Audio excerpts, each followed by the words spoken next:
Inside me, so will never be.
you follow me when the sky starts to change?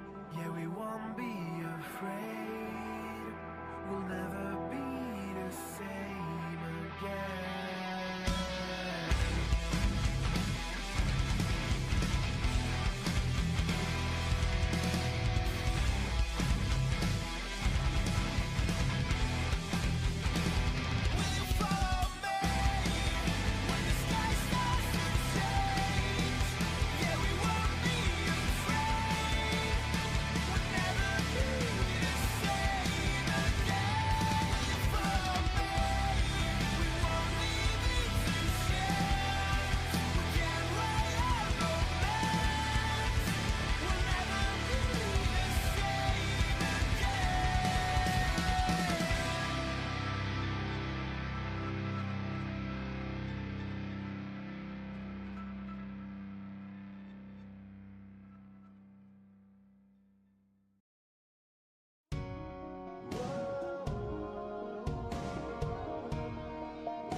All right, guys, we're going to be talking about the Go Home show for Monday Night Raw. Today is November 25th, 2024, and I can hear myself. I'm echoing. Holy shit, I gotta fix that.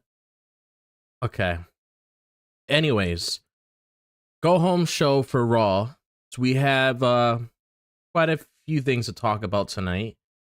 We have the Women's Intercontinental Championship officially being announced. We thought we were heading down this direction just because of the whole presentation with what we got with what we got with the Women's United States Championship. So I felt like that was a given. We'll give our personal thoughts on that because we do have some things to share with that. We have the World Heavyweight title picture with Gunther, Damian Priest. A couple mid-card stories to go through. Rey Mysterio and Dragon Lee versus American Made. Bron Breakker versus Kaiser, Bianca Belair versus Nia Jax, the World Tag Team title picture, the Judgment Day versus War Raiders. We do have a few things to say about that because from a creative standpoint, I am not 100% sure where we're going with that. We got New Day versus Alpha Academy. The real boom, if you want to put it that way, the real thing happened after the match, which we'll dive into because that pretty much builds into what we're going to be seeing on the following Monday for their 10th anniversary celebration. I heard it was actually their 10-year anniversary on Thanksgiving, but obviously they're not going to be doing the show on that day, so they're saving it until next Monday. And then we got some stuff going on between the Final Testament and the Wyatt 6. So we're going to get into the show. So I do hope you guys enjoy. If you guys have any thoughts on what you guys want to say about the show, you should let us know down below. But without further ado, let's get straight into this.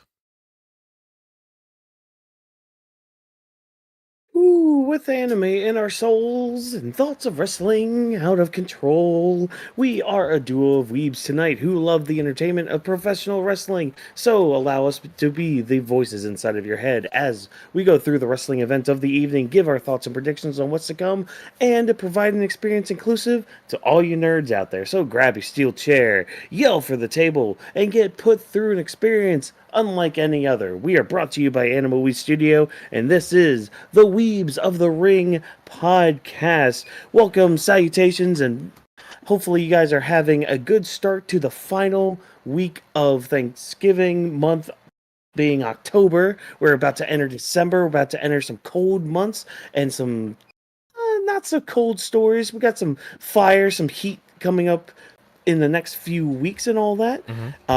As you heard, we got a nice little rundown of the event tonight, but I'm going to start things off by letting you guys know, hey, World Champion is here. Walk-ins, obviously, for another episode of the Weebs of the Ring. Sorry, everybody. It's been a long day. It's been a day. We'll just throw it off with that. So let me just throw it over to my co-host here of Drop This Box. Drop, how you doing tonight? Doing pretty good. I got my peppermint creamer to fit the holiday season for December. Tastes pretty good. Ooh, nice.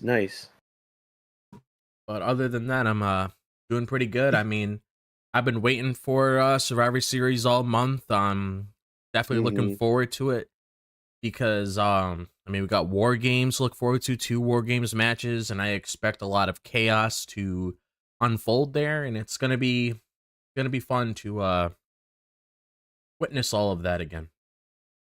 Oh, yes, it will be.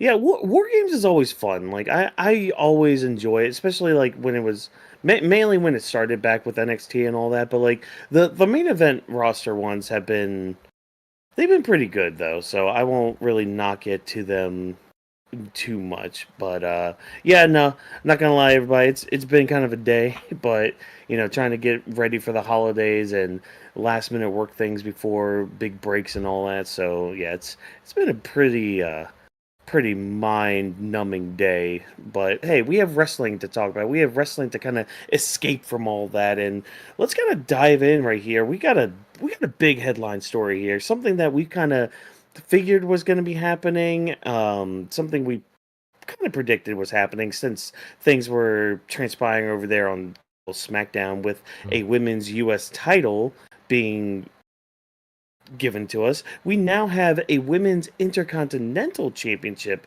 on Raw, which is going to be exclusive for the ladies over on Raw. They're going to be fighting in a tournament. We're assuming it'll be culminating at January's Saturday night's main event. So that'll be good. That'll be something big to look forward to there. But we do have some thoughts. Like, if you've heard us, in the past few weeks talking about all of this, we've always had, like, this concern about Raw having a women's mid card title. Now, I say concern, but it's not really something like, oh, they don't need one because why should they have one? They have enough. Blah, blah, blah. But so, like, it's something to put, the female talent down over there. But Mm. it's something to do more with there possibly being maybe too many titles. Like, and that's something that can really bog your promotion down a bit, especially with how they've been treating the tag championships over on just in WWE in general, but mainly on Raw. But Mm. Drop, I'm gonna bring it to you really quick. What are your thoughts first of all on the women's IC title over on Raw? Well, one thing I will say, even though the title looks just like the IC title for the men's, one thing I Hmm. loved about the IC title many years ago is when Cody Rhodes had the white IC title belt. I always thought the presentation looked really cool that way, so it's nice that we have a modern look to that, and now we have that for the girls, Hmm. so that's pretty cool. That's like a positive for me. Yeah. But if we're talking about like the whole mid card scene on Raw, here's the thing.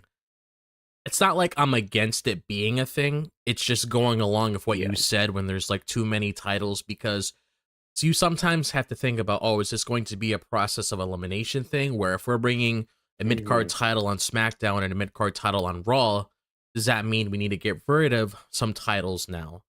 Because Yeah.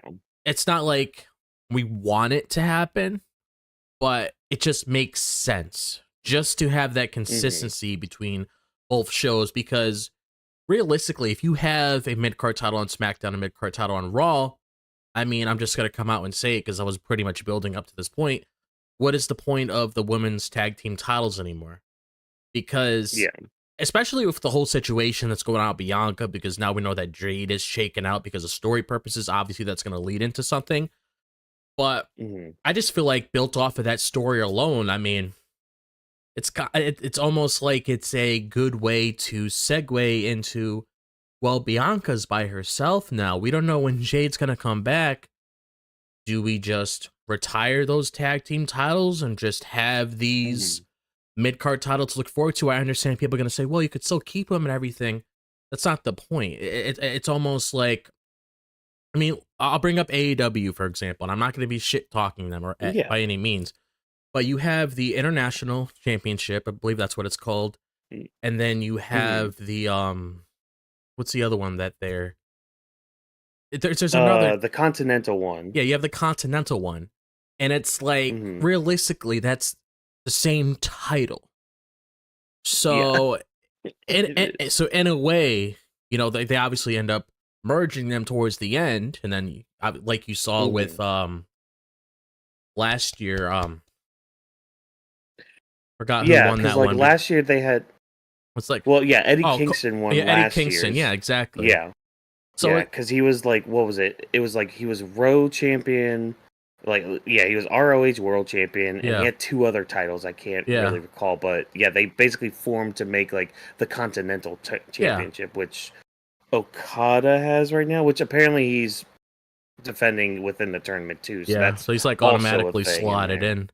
Yeah, so like basically what I'm trying to say off of that is like it just comes to a point where it's like, why is this needed if we have 2 titles that mean the exact same thing on separate shows? That's why if they were to do some sort of story where maybe they get rid of the tag team titles and just focus on these mid-card championships, I would be completely okay with that, because now it just feels like there's just too much, because you got to think about it like this. It's like, how are we going to put time into the Intercontinental Championship for the girls? How are we going to put some time into the United States Championship for the girls? How are we going to put some time until into the tag team titles for the girls? Because a positive could be more screen time for the girls. Awesome. Nobody's against that. But at the same time, you want each title to mean something. And one of the things I will say that I wasn't a big fan of that they did tonight, even though they eventually showed it on the show, I kind of wanted to see a live presentation instead of a recorded presentation before the show to show off this title, because I don't want it to be one of these things where it's like, okay, we're showing it before the show airs, because in a way that sort of tells me, is this title going to be important if it wasn't shown live on the show, just like how you had the little vignette with the United States Championship? Like, I understand you still showed it on the show, which is awesome, because people are going to be talking about it all week before you eventually show it off in like a clip or something.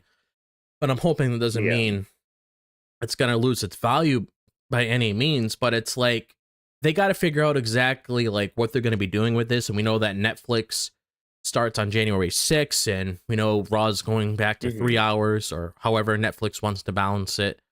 So it's like, we know that SmackDown is going to 3 hours. So it's like, they could use that time to see how they balance it out, and they probably have to take some girls from like NXT to make it work.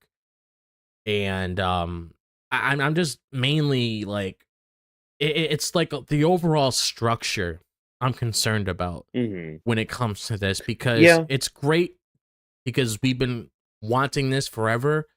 Personally, to me, I would rather just there to be one, so it feels important. So they have one title to go after, because at least if the tag team titles for the ladies is still a thing, at least it's like 2 different titles, because the women's tag team belt feels special because there's just one set. There's not one exclusive to Raw or SmackDown. It goes through both brands. That's why I was thinking, okay, we want a mid-card's belt, but one would be fine. You could float and you could work on both mid-card scenes between both shows to see exactly, you know, how you could make that belt feel important. But it's just mainly like the overall, like, okay, how are we going to structure this so it makes sense and it actually gets some time on the show instead of just having a 2-minute match over a belt, because that's something I do not want. Yeah, because like a lot of my concerns, first of all, when they revealed the title, they still had like the main event show like apron on the stage and all that. So it's like, okay, my one fear is like, is it going to turn into one of those titles that ends up only getting defended on main event? Because like I think SmackDown tapings, those are the ones where they tape speed and all that. So that's usually where, you know, they defend it on like the SmackDown tapings, whereas with the Raw tapings we have main event. And like, especially with the TV time and all that we're getting, like, it's going to be hard to kind of shoehorn all these title stories going on top of non-title stories, you know?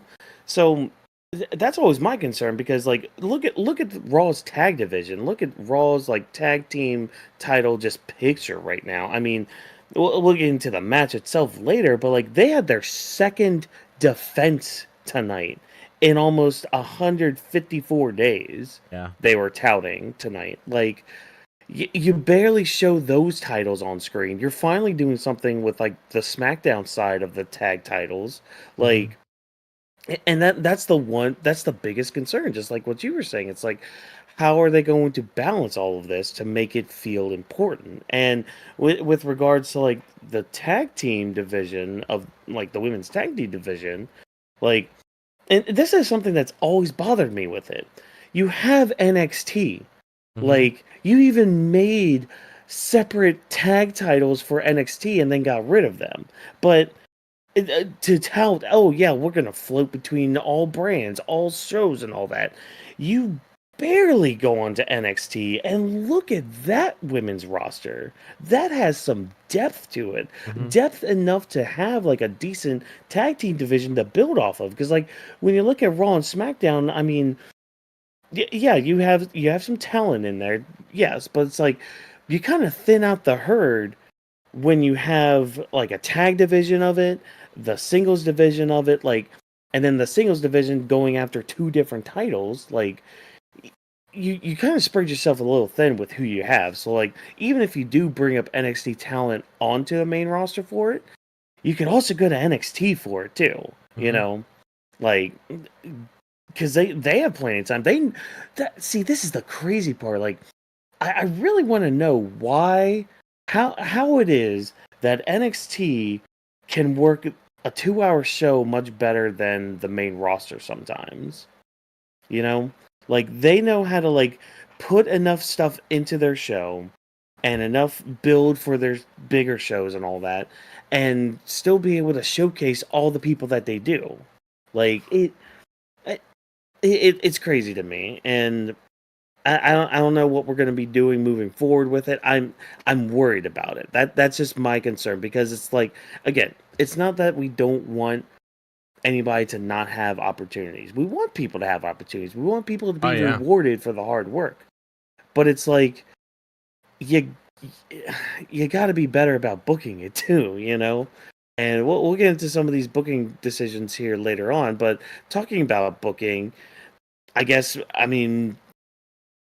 it's time to just kind of talk about. I mean, who do we see holding it for the first time? I mean, there are some pretty big Hmm. names on the roster, like female wise, with like we got Lyra Valkyria, who was pushed very hard Yeah. earlier this year. We have my we have my twin Selena Vega, who's she's put in some work and all that, and I mean she deserves some sort of reward for all that.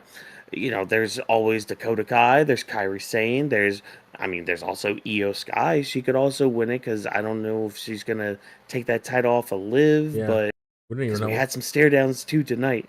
Yeah, I'm still wondering when we're getting that match. Yeah, like when are we getting that match? Like, what is that going to be at Saturday night's main event? Is it going to turn into a triple threat if Rhea pins Liv at Yeah. War Games? I mean, I don't know, I mean, you know, I'll take it but if it protects Io. I mean that too. Yeah, as long as Io doesn't take the pin, yeah, Yeah. hell yeah, give it to me. But I mean, those are some strong like front runners. I know we Yeah. were kind of talking about that before the show began. But I don't know. Did any other names kind of pop up to you a little bit? I mean, you pretty much like nailed the ones that would be on there. Like I brought up the Raw's Hmm. roster before we were going to get to this topic before we started the show. I mean, we have Yeah. people that I can see being in it, like Alba Fire, just like adding a little bit more to Hmm. Asuka and Becky.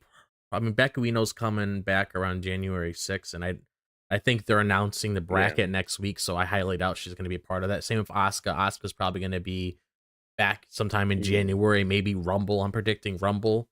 Um, Oh, but give me a Rumble return. like That would be Dakota great. Kai, like you said, makes perfect sense. I know that's a lot. I know Hmm. that's one a lot of people are high on.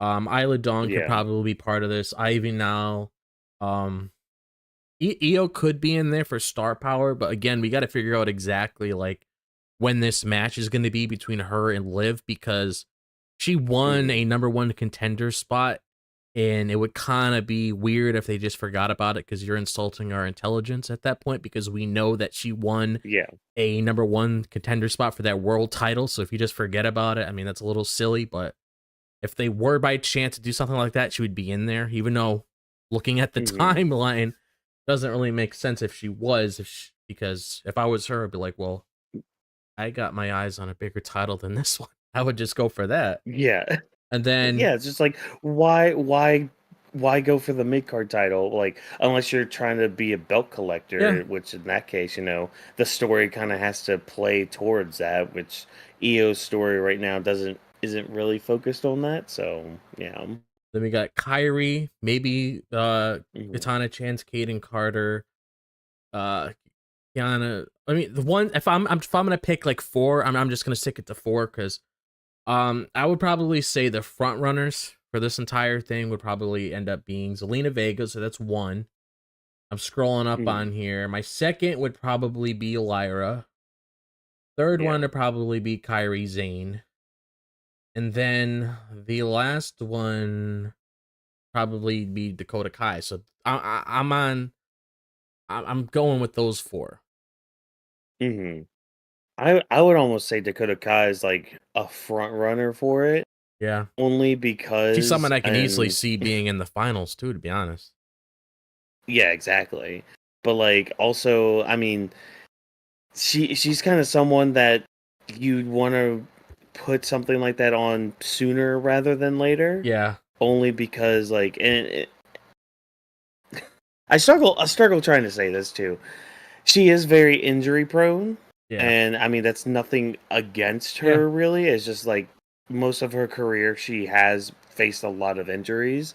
Hmm. So putting a title like that on her sooner rather than later would be the best call. Oh yeah. So she would probably be one of my front runners next to Zelina, just because again I have a bias towards a twin. Oh yeah, So that's fine. yeah, yeah, but yeah. I mean, I don't have much more to say until we get a bracket next week. So once we Yeah. get that, we'll be able to start weaving a path Yeah. forward and all that with the women's IC championship. But hey, the belt looks really cool. I really like, the white with like the blue and all that. Yeah. It reminds me of like the title that Cody brought back years ago. Yep.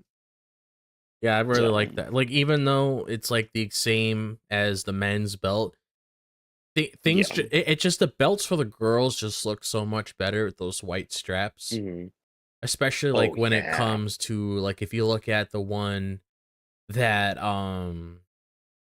like Rhea has, like I well I should say Liv has. I'm looking a little bit too ahead in Mhm. the future.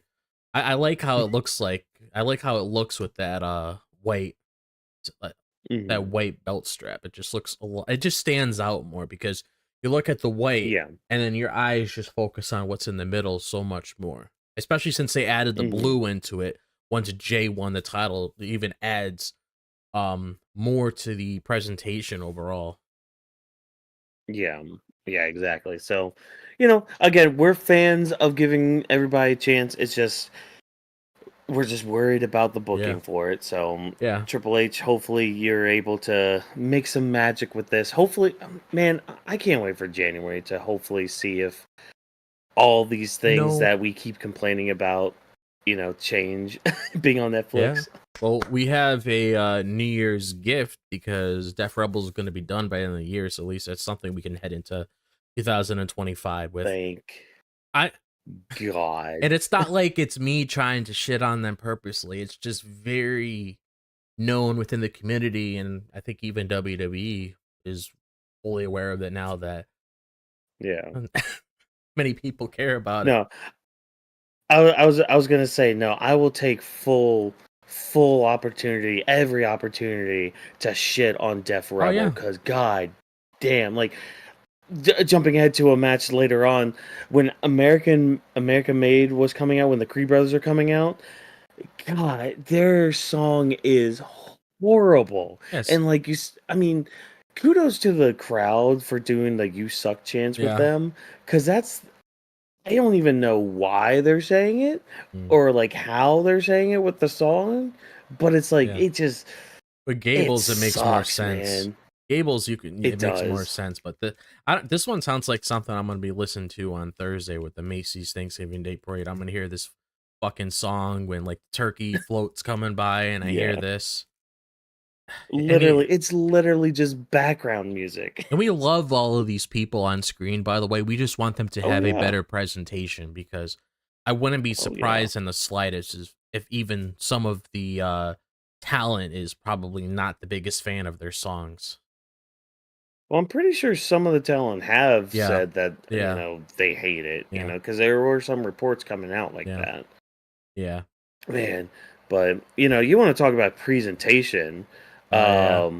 Let's talk about how our World Heavyweight Champion has been presented in the past few weeks, because you are good. I'm gonna this. Trust me. Oh, you're good. I'm just gonna let the fine people at home know exactly what happened in this little segment. So we started the night off with our World Heavyweight Champion Gunther. And man, certain Vash type people would be happy to see that, hey, our World Champion is starting the night off. Isn't that great? Isn't that grand? As Captain Blubber would say, hey! Anyways, hopefully you guys got that Banjo-Kazooie reference. If not, go play Banjo-Kazooie. Anyways, so Gunther heads to the ring. He's going to have this interview with Jackie Redmond. And Jackie's like, hey, you know, you've been kind of off a little bit this past few weeks. You know, Damian Priest seems to have your number and all that. What's going on with all this? And like, Gunther doesn't say a word. He just kind of, you know, listens to Jackie, and then I guess he's trying to think of what he's going to say. He's about to talk, and then Damian Priest just walks out. And Damian Priest is one cocky son of a bitch right now. Let me tell you guys, like, this man, he believes without a shadow of a doubt that he could beat Gunther, which fine, good, dandy, and all that stuff. Have your confidence and all that, but like, Damian Priest is kind of coming off as he's kind of coming off as a heel right now, because like he is insanely cocky. And I mean, this leads to Gunther beating him down in a good beatdown segment, with Priest putting Gunther through the announce table with a razor's edge and all that. So he's standing tall, holds the title up, all that, and hey, he goes home happy until War Games. Now, on paper, the story of Gunther, like, losing confidence, quote unquote, or like being unsure that he could beat Damian Priest, like, on paper, that's a good story to tell, you know, because Gunther, he went 666 days as IC champion, for one, and for two, I mean, he's a very dominant dude, you know, he's a force to be reckoned with in the ring. He hasn't really lost too much. I mean, yeah, he lost 2 matches this year with Cody and Sammy, but that's only 2 losses since being up in the main roster. So it's like, okay, fine, we're doing that. Okay, fine, whatever. But like, is that really enough for him to lose his confidence? Yeah, I get what you mean. Yeah, it's like shaken maybe, but like lose, I don't know. Like, I can understand him being like unsure about Damian Priest, because Damian Priest, nothing against him at all. Like, he is a very powerful individual, but Gunther's also powerful, and I mean, he could have had Damian Priest 1-2 at SummerSlam. Again, Finn got involved in all that stuff, but like, I don't know. I find it hard to buy that Gunther's lost confidence, because I still keep going to it. I still feel like he's like trying to hold himself back from like showing.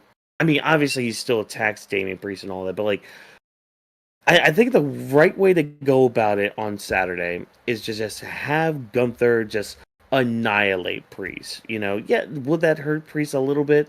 Maybe. Yeah. But at the same time, we've been beating down Gunther so much since Saudi Arabia happened that he needs to just have a glorified squash match. Like, that might just be me. No, I get what you're saying, because I was like talking to like, because normally like when I'm watching the shows, like I talk to walk-ins. I talked to Vash. I talked to a couple friends as well. And Yeah.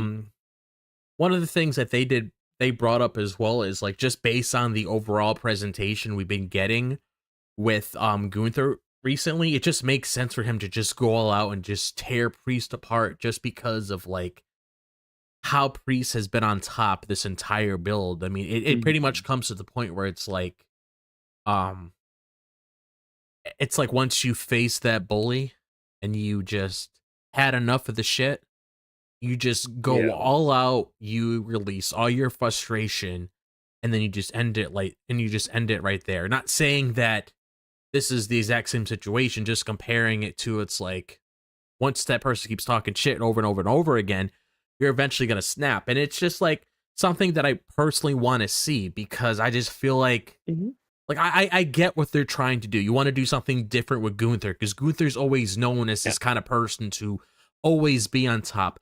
Ever since I joined the WWE, I've always been a champion throughout the entire thing. That's just the overall presentation that we've seen from Gunther. He's always been very dominant. He's always held a title to show that dominance. So seeing him in this position to add a different feel to it, to make, I guess, Gunther feel more human instead of just being that one character that we normally see all the time. I get it. Is it a nice change? Sure. Is it interesting? Sure. But at the same time, it's like, I'll admit, I was into it. I still am. But at the same time, it's like, you got to let the dog off the chain, and you just got to let Gunther just, be Gunther again. And part of me is wondering, is this done by design so we actually see like that ruthless Gunther that we saw in NXT UK and in NXT where he just lets everything loose? He's tearing people apart. Like, we know he was like that already, but is this diving deeper into Gunther just basically becoming like the Hulk in a way, where he just becomes very vicious, and he doesn't let anybody out of his sight, and he keeps wheeling on him, he keeps chopping him, almost at the point where he's like beating somebody to like a bloody pulp? Is this what we're getting? We've gotten that already, but is this diving even deeper to that to make it seem like a little more like chaotic? And I'm all for the whole thing if it's like a squash match, where if it's like one of those things where maybe like, I guess, Priest, gets a couple hits here and there, and maybe it carries out through the entire match. But then you just see Gunther on a whole nother level, where it's like, okay, we know Gunther, but this is Walter fully coming out like we've saw him before. Is this what we're doing right here? Because I'm not against it, because it's almost seemed like it's setting up that way for Damian to get his ass beaten. And even when we were starting this whole entire story about Gunther and Priest, there was no doubt in my mind that I thought Priest was going to win this match. I do realize that, some of my friends I was talking were thinking, oh, is Damian going to win the belt? No, he's not going to win the belt. Is Damian great? Sure. I like Damian. I even told my mom I became an even bigger fan of Damian once he left Judgment Day. Not saying he wasn't interesting in there, but just seeing him on his own, doing his own things, I liked that different style with Priest. But it's like, I didn't see like Priest winning the feud or anything. This is just to add more humanized traits with Gunther that we never really seen. So if it ends up that way, I mean, I expect it to be I expect Gunther to almost put Priest in a position like he did with Ilya back in NXT, where Ilya was just like bawling his eyes out, where he didn't know what the fuck to do in the position that he was in when he had that little press conference segment. I mean, it's almost like you keep poking the bear, something eventually is going to happen. We got a little preview of that tonight, not all the way through, but I definitely expect Priest to I don't know, but I'm worried. I'm not saying I'm worried about Priest, but just judging what I know Gunther is capable of, I don't even want to predict what kind of outcome he's going to look once he's done. He might have to be off the shelf Gunther, like McIntyre after that Hell in a Cell match. Oh my God, yeah. I mean, Gunther might just turn into Jiren and just decimate the whole the hole that is Damian Priest. Like, he Yeah. might just sit there, like, meditate in the corner, start floating and all that, then just rip his shirt off and just clothesline the hell out of Damian Priest. I mean, it could happen. Crazier things have happened. And, I mean, I doubt we'll get it. I mean, I say I want a squash match, but I doubt we would get something like that. Oh, yeah.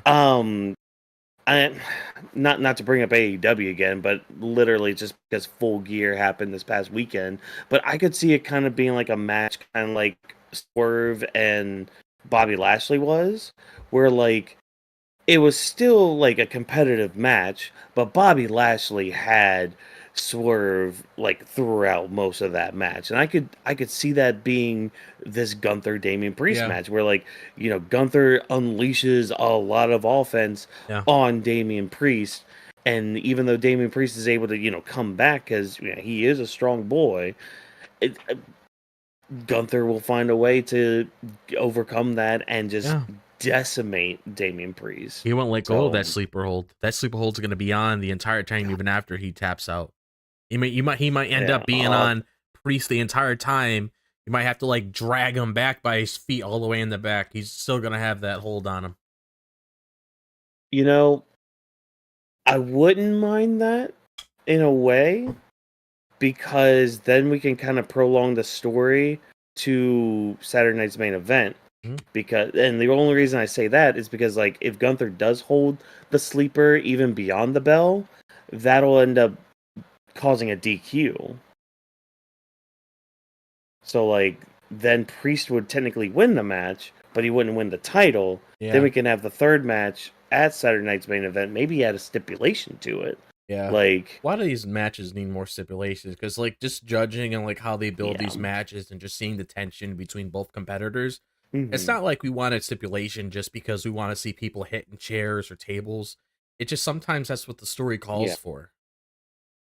Well, even just a simple stipulation like 2 out of 3 falls or something, because that could add a great story to. Hell, this is actually a good feud that you could do something like that with. Like, or like an Iron Man match. But I mean, WWE with Iron Man matches, when was the last time they even had one? And even if they did, I don't even remember. I think it was like one of those 30-minute ones.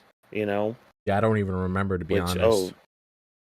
A 30-minute Iron Man match. Ooh, that does a lot in this day and age. Oh man, but I'm looking forward to this match. I think it's going to be hard hitting. I think it's going to be hopefully a little harder than it might SummerSlam was, just to be different and all that. Might be one of those matches we watch where it's like when you see the build, it's like I'll compare it to Mercedes match with Chris Statlander.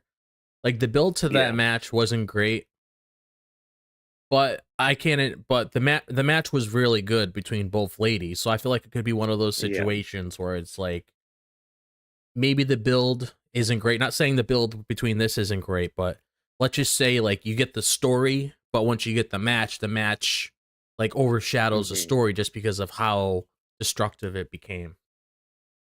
Yeah. No, I get that. I get that fully. I mean, hell, that's basically AEW in a nutshell anyways, but that's neither here nor there when it comes to that company. But I mean, I've been enjoying the build for, as much as it is. Again, like on paper, the idea of Gunther, like his confidence being shaken, that's good. That's something compelling, something you can really sink your teeth into. But in practice, it's kind of been hit or miss, and we're in the like kind of the missing territory. Especially last week. Like that's still kind of sour on me from last week, where he just got honked from Priest. Okay, well, we're gonna go ahead and transition to our mid-card stories, because we have a bunch of mid-card stories to kind of talk about tonight. Like a lot of stuff happened within the mid-card. Unfortunately, not our first one that we're going to talk about, but hey, that's neither here nor there. We had a tornado tag team match with Rey Mysterio and Dragon Lee taking on the Creed brothers of Julius and Brutus. This was a fast-paced, hard-hitting affair with the Creed brothers taking the win thanks to Chad Gable running and turning around Rey Mysterio's mask. This match was a lot of fun. Like there was a lot of cool spots. Like I don't think, and I guess refresh my memory with this one. I don't think I've ever seen Julius hit a 450 splash like that before. I don't recall seeing it. Like He could have done it at NXT at some point. But I don't really remember. yeah, I don't either. Like it looked pretty good, and I mean, Julius might be like the standout, like the breakout star from the Creeds. Like there's always that one person, you know, like Montez Ford, Shawn Michaels, Kofi, I guess. We'll get to that tag team later on. Like there's always that one person, that one star in a group or tag team that is they're a little higher up on the pedestal. You know, they're a little better, I guess. And that's kind of Julius, because like he's got the strength, he's got the speed. Like he was keeping up with like Ray and Dragon Lee in that ring. And nothing against Brutus in that aspect either. I mean, he's more of the powerhouse of the group, but it's like Julius can also match him in power. I mean, I've seen him do like stalling suplexes and all that shit during matches and all that. But yeah, I mean, this was basically, you know, your standard tag team affair. But I do have a question though, because in my knowledge with Tornado tag team matches, they've normally been no DQ. So, like, I guess this is really more of a nitpick on my end with it. Why did we need the ref bump for the Chad Gable spot? I'm wondering. Yeah, I didn't understand that, because it's like, it's a Tornado tag match. Both teams are in the match itself. There really isn't any disqualification. I mean, I can look it up to double check, but I'm pretty sure there isn't like any Tornado tag match rules. I'll look it up, but I'm pretty sure there isn't. I'll double check, but I don't think so. I mean, it doesn't really make sense. It doesn't, because like again, like at least with my knowledge that of seeing Tornado tag matches, they've usually always been no DQ, which again, that might be a nitpick for a lot of people and all that stuff, but it's fine. It's all good. I'm assuming this is all going to be leading up to Ray and Chad having a match. Just because, you know, Chad Gable keeps involving himself with Rey Mysterio, keeps costing Ray matches and all that. And I mean, even though Ray and Zelina won their tag team match last week, I still feel like we're leading towards that singles match with Chad and Mysterio, which I'm fine with. I think they'll create magic. I mean, hell, Chad Gable and Dragon Lee created some magic last week. Or no, that was the week before, I think. So it says right here, while disqualification is a factor, it cannot occur due to illegal involvement by non-legal wrestlers, since all are considered legal participants. Disqualification in this match type is usually due to more severe violations, such as the use of foreign objects or outside interference. Count out is generally not enforced in this match, as managing and count for multiple wrestlers outside the ring is impractical.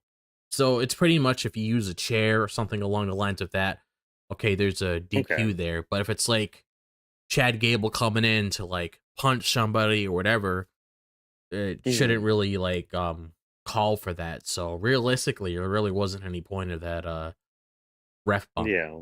So like that was the one thing I did not understand. If we are wrong, but I did look it up, and that's what it said. And if the stipulation revolves around weapons being the thing that caused it a DQ, okay, that makes sense. But I mean, it doesn't really make any sense for them to go down that direction. And just to get my thoughts on this match, like I thought it was a fun match, a lot of good spots here and there. Yeah. My only issue with this is I really do not know where it's going. Like, sure, the destination is Chad Gable versus Rey Mysterio in a one-on-one match, but other than that, like, what are we really doing with this team? Like, how is this going to elevate them? Is Rey Mysterio and Dragon Lee going to get a shot at the tag titles? Is American May going to get a shot at the tag titles? Like, what is the Mm, destination that's eventually going to happen when it comes to Rey Mysterio and Dragon Lee and American Made? Like that's my yeah. biggest question here, because we've seen them have a couple matches. I don't know. I think they had another match for last week, right? I could have Well, sworn. last week was the mixed tag match, I believe. Oh, okay. Yeah, I believe that was last week with like Chad and Ivy versus Oh, Zelina, okay. and yeah, that was last week. Cause yeah, cause okay, so this leads into my other thing I wanted to talk about really quick, was commentary during this match. Because like they kept mentioning the whole slapping thing last week. Because last week was when we got slap Oh happy yeah. at the end of that tag team match. Because like the Creeds tried to help Chad up. Chad like slaps them together, just like, we don't celebrate failure. We're winners. Blah blah blah. We're not losers. I didn't lose. Like stuff like that. So like commentary kept playing up on that, saying, "Oh yeah, American Made, they refocused, re-energized after last week's like abuse and all that shit." And it's just like, oh, so you're condoning abuse in this situation? Cool, awesome. Not just kidding. I know that's not what they're doing, but um, it was just kind of funny how like commentary kept pushing that idea. Like, okay, yeah, they got refocused, re-energized, and I guess that's where we're pushing, or what we're pushing more is like the creeds being more focused and all that. But like, I feel like it's gonna come to a point like this is a group dynamic. I could really see them turning on Chad and kicking him out. You Yeah. know, because like if he keeps losing stuff, but they Yeah. keep winning, it's like, okay, why are we keeping you around? Yeah, exactly. And I don't really know what they're Like doing you're. with him, because he had such a Mhm. strong year, and He did. they felt like, and I really felt like they were going somewhere with that Otis story, but then it just dropped after that last stare down. So Yeah. it's like I don't really know what's going on with him, because honestly would have expected him to have the IC title at this point if Bron Breakker didn't get it. I would have expected him to have a run with it. Maybe Bron Hmm. Breakker got it from him, or wherever the case may be, and now Bron Breakker is in this position that he's in now. But I definitely expected like a lot more for Chad Gable, just based on the presentation. Like the way that they were pushing Yeah. him really hard, especially when we didn't know about his contract status, because his contract was ending, and then he ended up signing an extension. So I was expecting like, okay, are we gonna get more things throughout the summer? We gotta get more things throughout the fall, but it's just kind of like how he was before. He got that Hmm. big push where Yeah. it's like constantly losing all the time. And it's not like we're saying this because, oh, Chad Gable's a loser, we don't want him to win matches. It's just based on the overall presentation of how he's shown on screen. Because, like Watkins said, if American Made are racking up wins, I'm still going to call them the Creed brothers. Yeah. I'll Same just say here. that for the time being. If the Creed brothers Yeah. keep racking up wins, and then they eventually get pushed into that stratosphere where they get a tag team opportunity against the Judgment Day, um, and they end up winning the titles, I mean, are they really going to need Chad Gable? Like, is Chad Gable going to take credit? You got this, you got here. He goes to me. Is this going to be another situation of Alpha Academy where he leaves them? Like, I don't know if I Hmm. want to see a rinse and repeat story like that, but it's like, realistically, once the student surpasses the mentor, and once they're able to achieve all these different kinds of things on their own, which they should be higher up on that level already, they don't really need him Yeah. anymore. Yeah. Exactly. Like, and I feel like that might be where the story's going too. Just like I said, it's just like, they'll keep racking up wins. Hell, they might even win the tag titles at one Hopefully. point. And I mean, maybe Ivy Nile at some point next year wins that women's IC title. I mean, I'm not saying she'll be the first one, but like she could win it from whoever it was. And I mean, already right there, you have almost, you have 3/4, you have 75% of American Made strapped in gold. Well, what about you, Master Gable? Goes for an IC title, gets beaten, goes for the world title, gets beaten. It's like, okay, well, why are we wasting our time with you? Yeah, Like, exactly. you brought us, you helped us get to gold, but I mean, And I don't really like, you can't, yeah. yeah, it's almost at the point where it's like, maybe you're weighing us down. keeping Mm-hmm. it's like the anchor that keeps sinking on the bottom of the ocean. That's Chad Gable, and then the people that, and then the Creed brothers just keep rising to the top until they eventually reach the top, and they were able to breathe all that fresh air again after being in the water for so long. Yeah.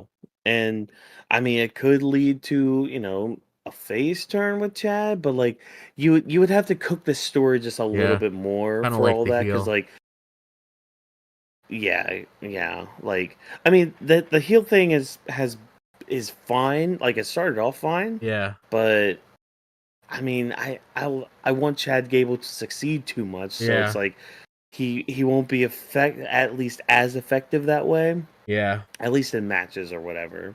yeah. But yeah. Oh man. Well, okay.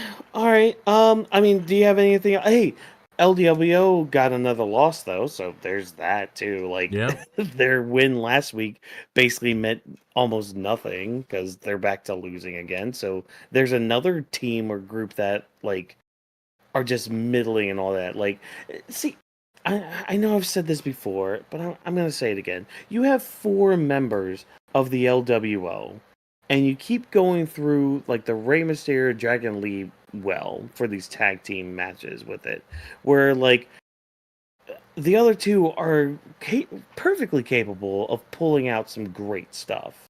You know, like use them a little bit more. That'll greatly freshen up even the tag team division at that rate.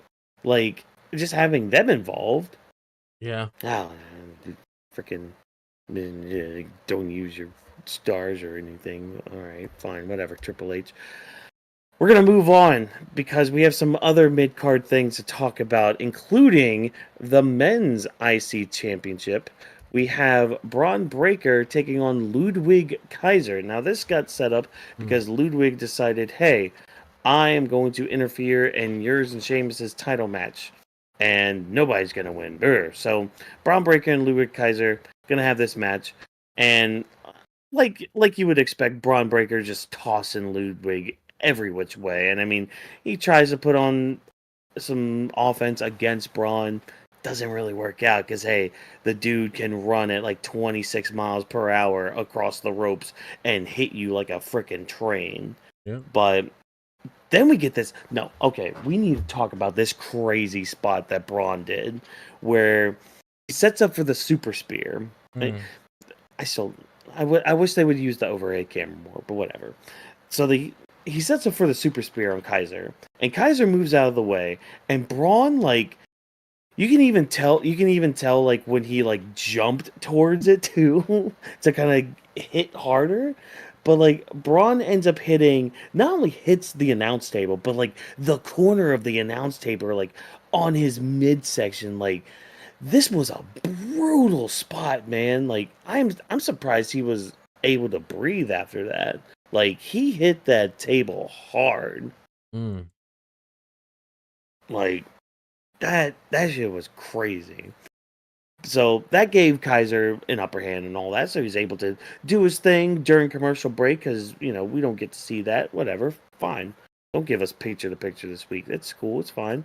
But again, Braun is able to power out and Sheamus comes out, breaks up the fight, gets the DQ for everybody, and they all has a pull apart brawl that goes throughout the commercial break and ends with Adam Pearce being like, all right, fine. You know what? You guys want to fight? Fine. For the IC title this Saturday at War Games. So we got another match announced for War Games. Actually, we got 2 matches announced tonight. I don't know if you saw. The US title is going to be on the line with Nakamura and LA Knight. So both of our mid card titles are now on the line on a main pay per view, Yeah. mind you. Especially the IC title now. Like, what was it since SummerSlam? It's been. Yeah. It hasn't been on a PLE. Like, Yeah. Most of it was just Raw yeah, matches. it's always just been like Raw matches or like Raw main events and all that. But yeah, so triple threat match: Sheamus versus Ludwig Kaiser versus Braun Breakker for the IC title. How excited are you for this match, or if at all, or if not at all? Like, I think it's going to be awesome. I definitely am excited for this match because I mean, you put the three of them in a match together, they're gonna create magic. So I Yeah. definitely am looking forward to that. I'm glad that the IC title is on PLE again because at least that gives them more time. At least you have some breathing room when it comes to the big War Games matches, which a lot of people are tuning in for because when it comes Hmm. to Survivor Series, I mean, obviously the big talking point is going to be the men's chamber and then whatever transpires within the women's chamber as well. So getting some representation of like the mid card belt with the IC title, that's really nice to see. Have Bron Breakker on there, Kaiser, Sheamus. I mean, Hmm. that's going to be a good treat. And then we also have LA Knight versus Shinsuke Nakamura. Um, Yeah. one thing I will say about that is obviously we expected that match to happen eventually, but Hmm. I kind of wish it had a little more build up. Just because Yeah. you've only seen like Shinsuke Nakamura beating, like just pulling up on LA Knight and um just beating him up. So that's Hmm. really all there is with the story because yes, we got like a little explanation on Friday with a little video package and everything like that, but it's like that's only like what 2.5 weeks of build up, Uh, maybe like barely that. probably like 2 weeks Yeah. really, just 2 weeks of build up, and then you get a match. So I'm hoping whatever they do with that match, just to share a few thoughts on that until we dive a little bit deeper with that on Hmm. SmackDown.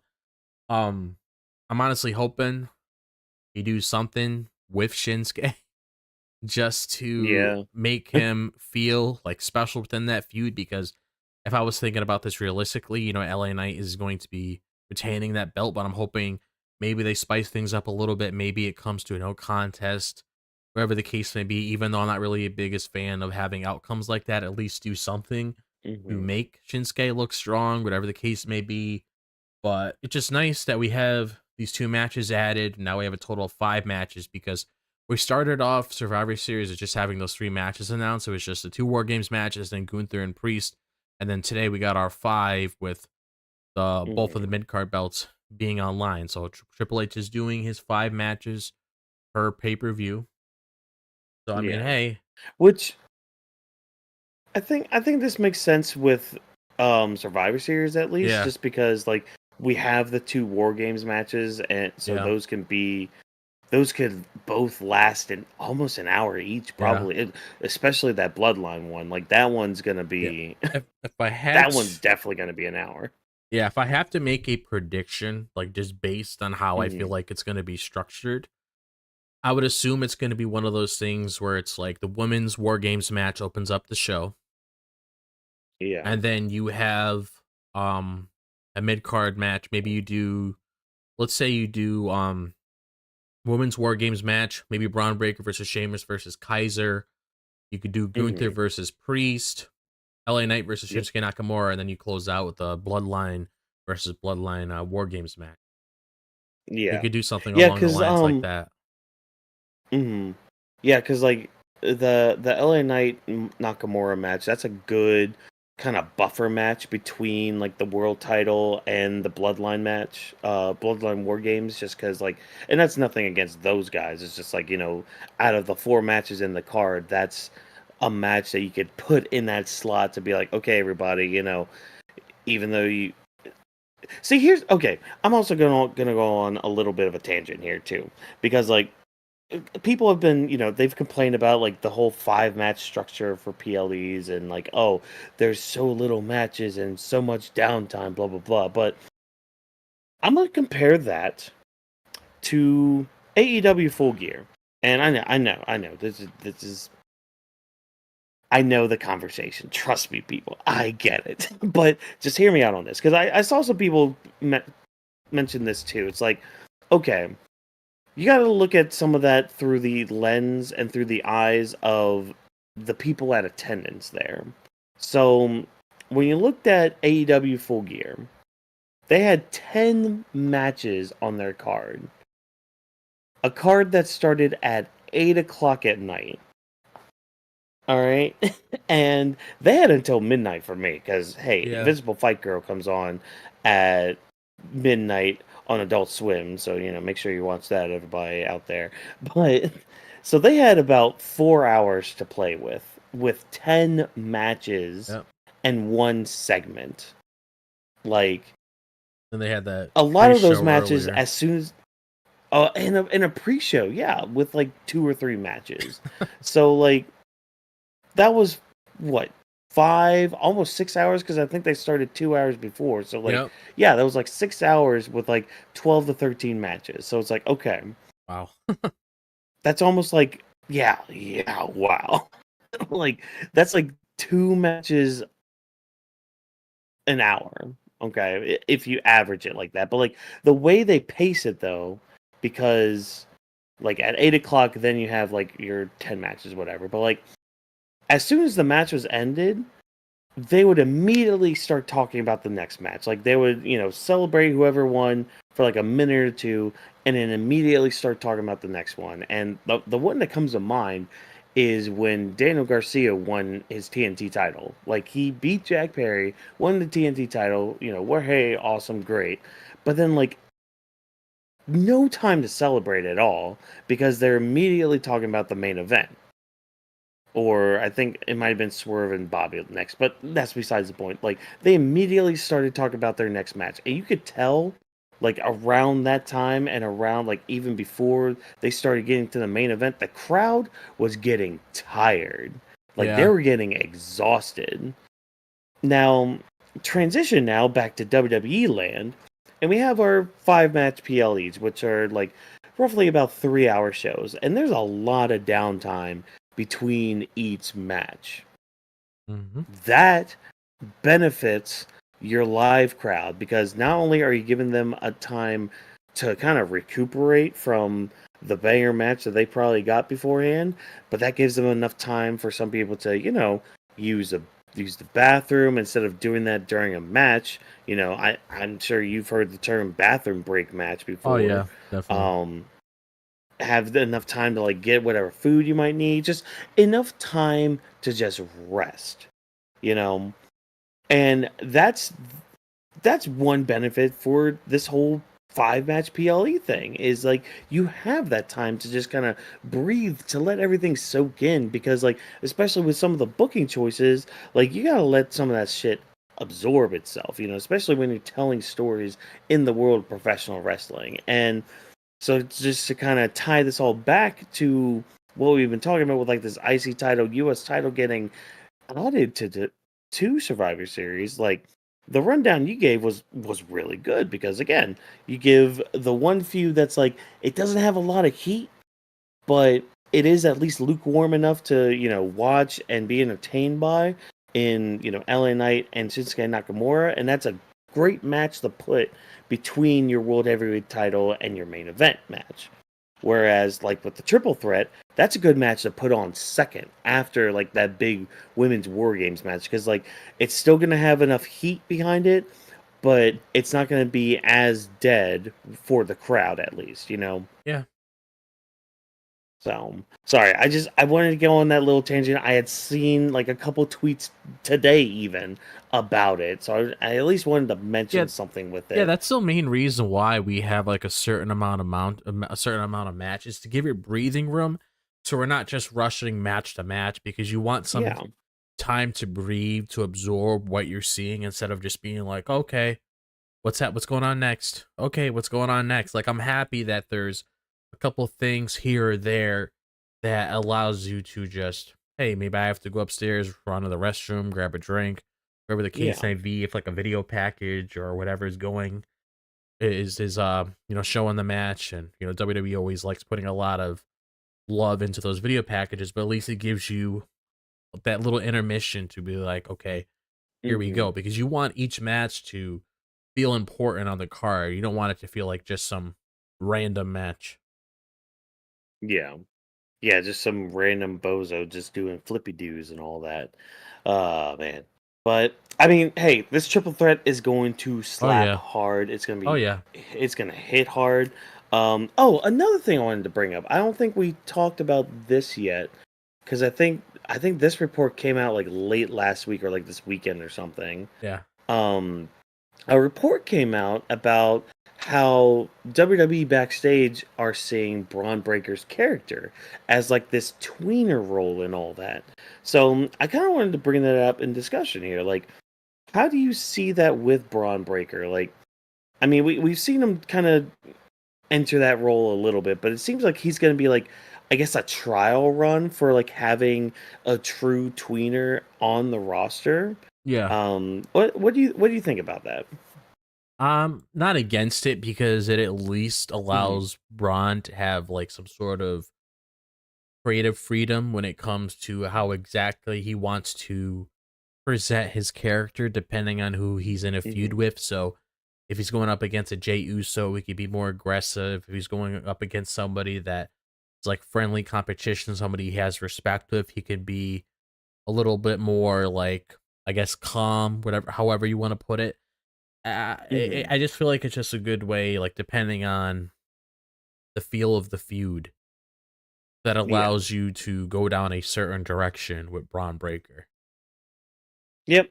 Yeah, and I agree too. Like, it's a good way for him to just kind of build himself up to like, okay, I can cut a heel promo, but like I'll be more of a babyface. It's just it gives his character a little bit more of that spice and all that. Spice that a lot of people need. Hell, it's spice that Cody Rhodes got back on Friday when I he like pushed that. Carmelo Hayes. Because oh, same here. Like a lot of people are digging that. A lot of people are definitely like throwing in the Homelander comparison with that. So I approve heavily on that. Oh man. But okay, well, I'm looking forward to the match. Sounds like Drop is also Oh looking yeah. forward to the match. Again, we're glad that it got added to the card because again, it's been a hot minute since the IC title has been on a PLE and all that. So let's go ahead and transition now because like we got to decide who's going to have the advantage in the women's War Games match. So the people we have facing off against each other for that right is Bianca Belair taking on Nia Jax. And you know what? Match was fine. Match was everything I needed to, but there's a lot of story to kind of dive in and just deep into and like just devour with our mouths here. Because even before this match, we had Bianca warming up backstage, just getting ready for everything in her nice little leather coat that's squeaking all over the camera. And then Naomi comes in with her very bright jacket that's Mm. also made of some sort of leather that's also squeaking on the camera. And she's like, hey, look, hopefully you're getting ready for all this. We really need the advantage, blah, blah, blah. But like, how's Jade doing? And Bianca gives a quick little rundown of all that. And apparently this is actually an injury that Jade is going through. Okay, so Like it's not a apparently work she then. yeah, apparently Okay. she has some sort of like neck injury that she has Ooh. to get worked on. Yeah, and they apparently she's going to be out for like 3 months. Oh, okay. Yeah, so she probably won't be in the Rumble unless something Unless she pulls a Cena. happened. Yeah, exactly. Which I mean, she could. I mean, hell, the Rumble's a safe enough Oh yeah, match to kind it's of in come back February. with. Yeah. Yeah, yeah, it's like beginning of February right there. So she could just depending, I guess. But yeah, so she's gonna be out for a bit. What they do with the tag titles after that, That's a big question in who itself. knows? Who knows? Maybe they'll pull a thing where like Naomi just becomes Bianca's partner, which I mean, that could add to a story as well, especially with people saying that Naomi was the one that attacked Jade, but that's whatever. That's besides the point. But so her next question now, Naomi's, is who's going to be our fifth person? Because, like, I have somebody in mind, and, we kind of need to talk about this, but in comes Io, who has her own suggestion in Kairi Sane. I mean, Kairi Sane would be great, but Naomi wants Bailey. And, of course, Bianca has beef with Bailey, and Rhea comes in all leader-like, trying to show off her hockey and all that. But she has a little bit of a hockey clash with Bianca, which I'm sorry, this gave me a tease. This gave me a tease that I want, Huh. that I know I'm not the only one Yeah, I want with WrestleMania Bianca. 42. I would Oh, assume give it to so. me. Yeah. I would save it for Oh, give WrestleMania. I it to wouldn't do me. it any other PLE. Have that first time be at a No. WrestleMania. Yeah, if they did another one, it would be SummerSlam, maybe, Yeah. maybe. But even still, now that's a Mania. Hell, I'll go out on a limb and say it's a Mania main event. You Yeah. know, fight me. I don't care. Go whatever. So what do we think about like all this stuff regarding the fifth member possibly being Bailey, possibly being Kyrie? I mean, there's more story with Bailey being involved Yeah. than there is with Kyrie being involved and anybody else being involved. But what are we thinking going on? So it's like like you said itself, like the match was fine, but Mhm. mainly the meat and potatoes was what happened like earlier in the show when it came to what was going on between all the girls. And we obviously Yeah. know this has been an ongoing story with Bailey for quite some time now when it comes to Bianca's relationship to her, which is something that I do like that they keep canon when it comes to how Bianca Mhm. personally feels about Bailey. Like, yeah, Bailey has changed. She's not the same person that she was before, but I do like how Bianca doesn't forget what happened just due to all the history alone. So that's something that I could really Yeah. appreciate that they do, because it's nice to have that be a thing that Bianca looks back at and she's like, I don't know if I can trust you. You put me through a lot of shit, which she has. So it's like you can't really Mhm. blame her for feeling a certain way towards Bailey. So I like that.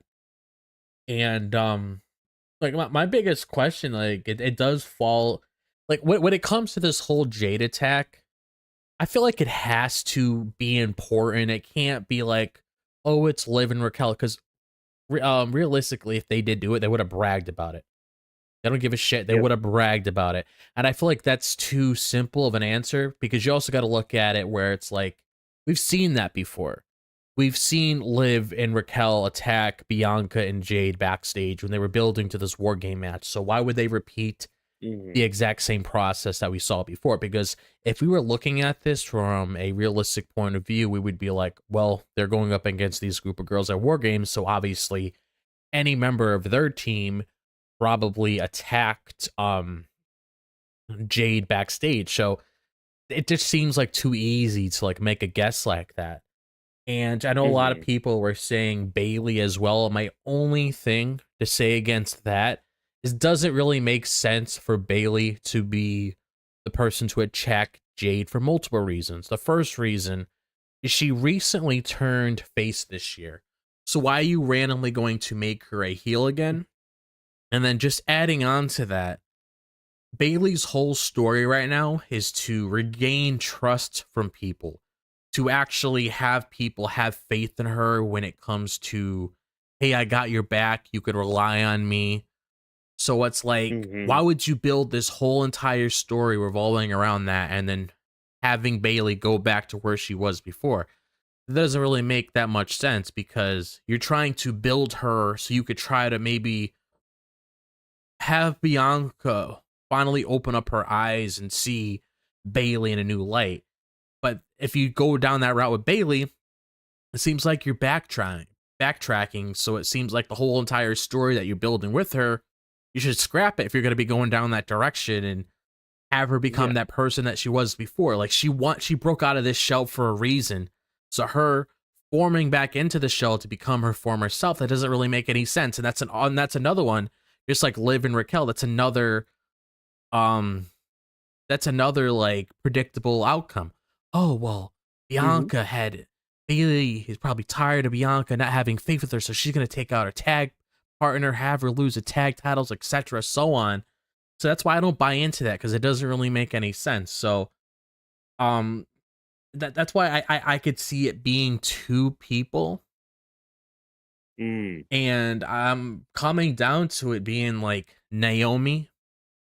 Maybe because Naomi feels like she should be in a different light. Maybe she wants to get Mhm. closer to Bianca. Maybe she wants to be at that level where it's like, okay, now that I'm in this tournament, I have certain people out, so that gives me an easier way to progress in the tournament. So I don't have to go up against a friend of mine or just to get Yeah. rid of a certain roadblock so I don't have to go through that in order to progress, because realistically, if they both progress through that tournament, Naomi would eventually have to go up against Jade, and maybe she doesn't want to do that. Maybe that adds to her whole entire story when it comes to this big plan that's happening behind the scenes. Maybe that's what's going on with Naomi. And I do realize some people brought up Bianca, and I can see it only if they want to play down, only if they want to venture down that route that they did with Shawn Michaels and Triple H all those years ago, where let's say by chance, she took out Bianca before her, she took out Jade before her match, and then Bianca's putting on this whole entire act, because realistically, she already has a title, so why should she really care about this one? And she knows she's above that title, so she would more than likely want a world title to begin with. Yeah. So it's like, it could definitely go down that direction, especially if the plan is still in the cards for a Bianca and Jade feud. And you would think realistically, if you want to put Jade over in a way, you would want Bianca to be like that obstacle for her to climb by having that heel Bianca come out and get in her face to actually, you know, maybe give Jade some sympathy so she can get over more with the fans. Like that's where I feel like it's coming down to, because I just can't really see it being like a one-off where it's like, oh, it's just somebody that took out Jade because they wanted to be a part of this tournament. I just feel like that's stupid. It needs to be something bigger, especially if this is around WrestleMania build-up season, which usually happens around this time. And I definitely expect us to get a lot of stuff like that happening on Saturday when it comes to certain seeds that were planted of things that we're going to be seeing. I mean, we got some of that on Friday as it is when it came to Seth and CM Punk, which I'm pretty sure we'll get some words from Seth eventually, maybe on Saturday, but I just feel like it needs to be bigger than that. But I mean, I'm with EO, because I originally was thinking it was going to be Kyrie, which I guess if they wanted to put Kyrie in this tournament, that's almost like, well, you know, got EO going after the world title. She's in War Games. You're going to be part of this tournament for the IC title belt for the ladies. So maybe that's why they did it by design, because Kyrie's going to be part of that tournament, so it gives her something to do, so she's not on the sidelines or anything. But I thought it was an interesting segment. I mean, I definitely enjoyed the segment backstage. Not saying that the match was stupid or anything, because obviously it served a purpose for them to get that that advantage in the match. And I do realize there were some people out there that were saying, well, Nia Jax shouldn't be losing. She's a champion. Well, Bianca's a champion too. She shouldn't be losing. Look at the way she lost. Yeah. Yeah. And Bianca, especially the way that she lost. And then you also got to look at it, well, Bianca shouldn't be losing either, because she's a champion as well.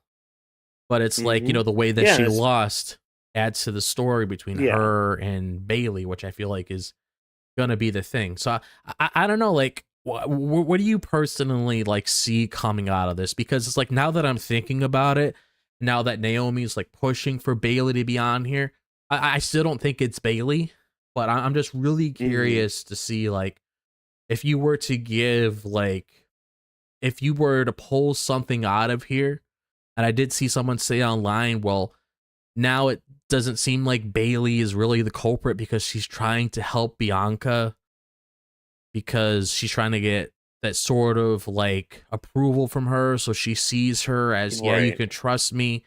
Because as much as I want to say maybe there's a possibility, I just don't see it making any sense for it to be Bayley.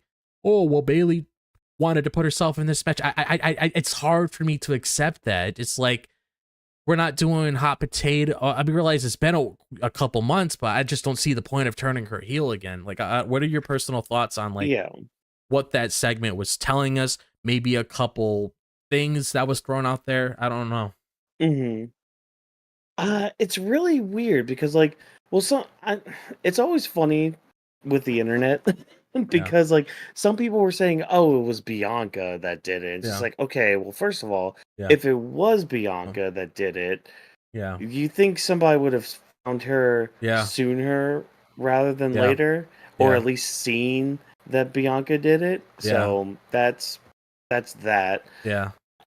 People are leaning towards Naomi, which again, like I could see, Yeah. maybe there's like some jealousy in there, or like her wanting to be more with the group or anything, or because we even saw like the tease with her and Bailey last week, where Yeah. like with her Yeah. facial expression towards the hard cam, so it's like okay, there's something there as well. Oh yeah, I saw that. You know, Yeah. maybe like maybe it's part of a thing where it's like Mind games. it could be mind games, like maybe she's using Bailey a little bit too, like Wouldn't be trying to surprised. make Bailey be like Maybe that's the main culprit, or like the main not the main could be a culprit, distraction too. could be the distraction, yeah.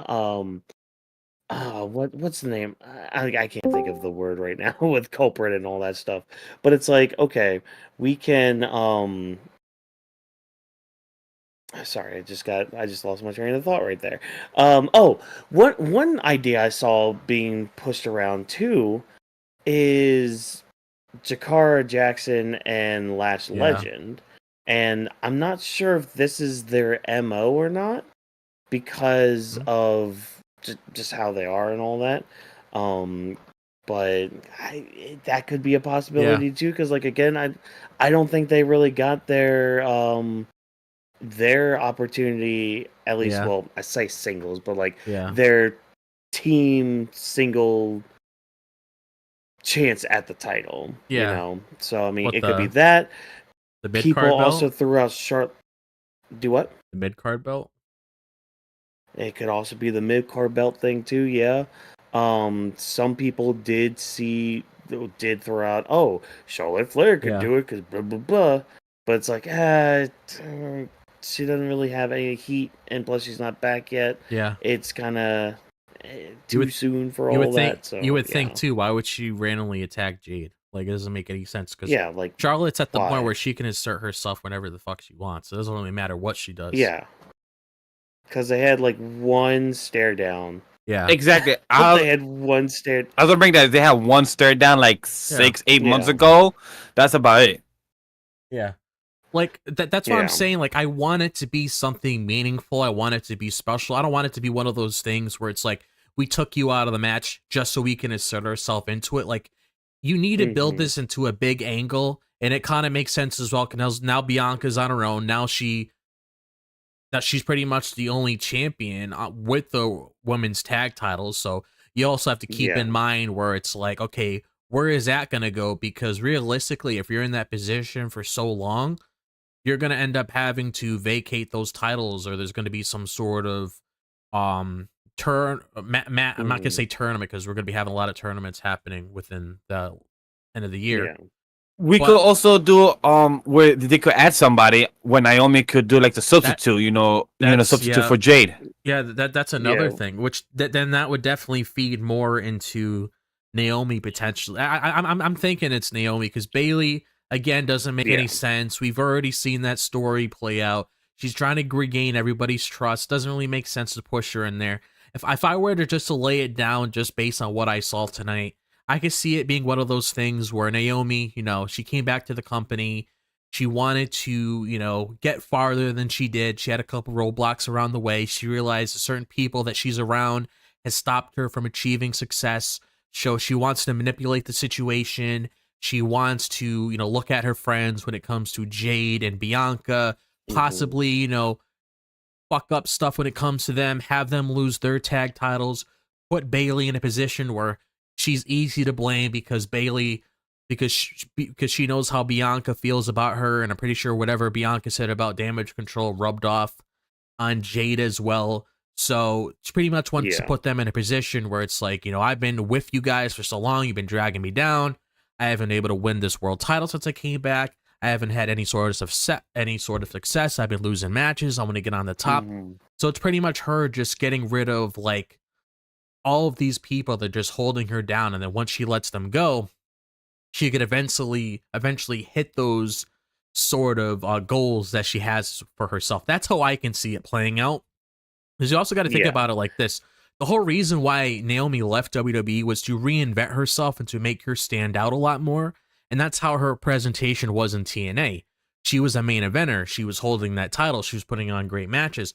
Coming to the company as a brand new woman, different than how she was before, I feel like she probably wants to be at that spot where she knows where she needs to be. So maybe that's the sort of story that they're playing out.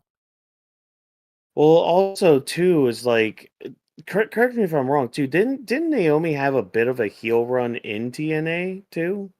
I believe so. Yeah. Yeah. So I mean that right there, like she's already got the chops for a heel run, and definitely it's has the something attitude that's for it too. more. Yeah, exactly. Yeah, like girl, and it's something that could add to her character as well. Like just switching like that. she also even this whole weekend, she even put a poll. She even told people like, nah, like I wouldn't attack Jade. I think 26,000 people. The last time I saw the poll, 26,000 people voted if she attacked Jade or not. Most people wrote no, but there was like still like a 40% chance that people voted yes that she attacked. So a lot of people believe Naomi, but I wonder if the reason they do this type of polls and tweets and engagement, if they do it by choice or if the writers, producer, or Paul Levesque tells them to, read the audience, see where the temperature is, so they could kind of pivot to the story, like, oh, people kind of like you being the person to attack Jay. Let's use that as a story instead of the probably the original one they had. Yeah. Or the third option, that's part of the story with her denying it so much, because like that's the thing that, and then because that's something I wanted to bring up too, is like her social media, just what she's been doing on there. Like she's been constantly being like, oh, it's not me. What are you talking about? It's not me. It can't be me. And like the whole poll thing again, it's like, she's trying so hard to deny it that it's one of those things where it's just like, okay, why are you like overcompensating on trying to deny your involvement in this, or like your innocence and all this? Like, do we have to get Phoenix Wright involved in this, ma'am? Like, do we have to get him to come out and be like, look, you're the one who did it. I object. You're the killer. You're the murderer. You did it. You destroyed Jade. Like, do we have to get him involved? Because I don't think you do. Because then your defense attorney might have to be some schluck named Edgeworth or whatever. Like, I don't think you want that, Naomi. I don't think you want somebody defending you as you are, or no, excuse me, they're prosecutors. So yeah, that's besides the point. Okay, well, so again, like the faces win, they get the advantage for War Games, which, I mean, that's fine and all. I don't really see them, to be honest, like, spoiler alert for my picks for like War Games overall, I feel like it's going to be a very heavy heel win throughout the night. So like, even with the female baby faces having the advantage going into War Games, I still don't see them winning. I still don't see them going forward. I feel like Nia and Liv team has to win, because if they're the champions, they have to win. The only other thing I could really say is, like, if they do decide to pull it off and they decide to give it to them, I can only see it being one of those things where it's like the opposing team wins, and then after the match they have Tiffany cash in, because now Nia Jax is like out cold. Yeah, and also Liv being pinned by Rhea. Yeah, which because with but that, also with go ahead. Oh no, yeah, because with that you can lead that to Saturday night's main event, and then I don't know, it kind of doesn't make sense because where does Io fall into this? But whatever. Yeah, well, that's that triple threat thing that we had talked about earlier. Oh yeah, okay, yeah. So then you could lead into the triple threat, and then you could start that program with Tiffany and Nia. Because if I'm Tiffany, I'm just gonna come out and say it, and I'll say it on Friday too. This is honestly your best chance to really take them down. Yeah. Yeah. No, this is like because spoiler alert for my, a lot of people said it last year. A lot of people said Damian Priest should cash in. Now a year later, Tiffany should do it herself. Yeah, she would make history. Well, I mean, he almost did. Yeah, he almost did until before Randy Orton came out. Yep. Yeah, like during the match. and that's what I want Tiffany to do. Yeah. This like if I was the most, I am the most confident this weekend that Tiffany is going to be cashing in. Yeah, she I am has the to. most confident after this whole year. Like, it's got to be this weekend, has or to. what the hell are we doing? Yeah, because this is like the best position. Like, let's say if your team loses by chance, you got Liv out there, she's beaten. You got Nia out there, she's beaten. We already know there's an ongoing story between Rhea and Liv. We know she's not going to pin Liv. She never was. But knowing how Nia Jax is beaten to a pulp, and then she can go there and just pin her like that, I mean, we're expecting big moments to come out of both War Games matches. That could be your big moment that comes out of it. Yeah, exactly. Like, and hey, what's WWE without all their big, huge moments, especially on like a big four pay-per-view? Like, Yeah. people forget Survivor Series is one of the big four pay-per-views of the year. Big five if you want to throw in Money in the Bank with that. You Yep. know, so like, why not have big things happen? I mean, hell, look back a year ago. We had Randy Orton come back. You had CM Punk come back. That You one's also crazy. had the GOAT himself, R-Truth, come back a year ago at Survivor Series. Like, and you had so many other like big things happen. Like, the first Elimination Chamber happened at Survivor Series. You had the gobbledygooker of all things come out during Survivor Series and premiere. Like, you had all these big things happening. So yeah, what better way to start a good a big have a big moment on your big four pay-per-view than have it be Tiffany cashing in on Nia during the War Games match. So yeah, other than that, do we have anything else we want to say before moving on? No, because this next one's gonna be A bitch fest. yeah. It's gonna be the bitchiest fest ever. And what bitchiest, bitter bitch fest to have than with the Judgment Day finally defending their titles for the second time in about 154 days. 154 days. Yeah. We have Finn Balor and JD McDonough taking on the War Raiders. Now, we had a bit of a lead up to this match as well with the Judgment Day backstage, because like Finn, he's trying to calm everybody down because Liv and Raquel, they got to focus on War Games, obviously, because like they got to make sure their team gets the advantage. They got to make sure that, you know, whoever their fifth member is for the face team, they can prepare for that. Like, they got to get ready for war, basically. And Finn also is just like, look, Dom, Carlito, you guys lost last week too, but you guys at least softened up the War Raiders for us, so a job well done. So like, Finn is actually being a good leader here, you know, and this is like the leadership that I expect from Finn, being like, look, you guys didn't win, but you still got a job done, so good on you. And I love how he like pulls everybody together. He's just like, look, there's not a leader in Judgment Day. However, when I talk, there's a leader. When you listen to Finn, and then I love how JD like cuts him off. He's just like, we're all family. It's just like, kind of, yeah, buddy, but we're all like unit, and we're all like that. So like, let's kind of dive into this a little bit, because like, this is some seeds that we had planted like a while ago with like the Judgment Day and like the leadership and like just the implosion of everything going on. And especially last week after like JD and Finn kind of had a side conversation. So where do we think things are going to be going with Judgment Day? Especially after tonight with them retaining their titles, which we'll get into the match here in a second. But like, where do you think things are going to be going now that we have another wrinkle added?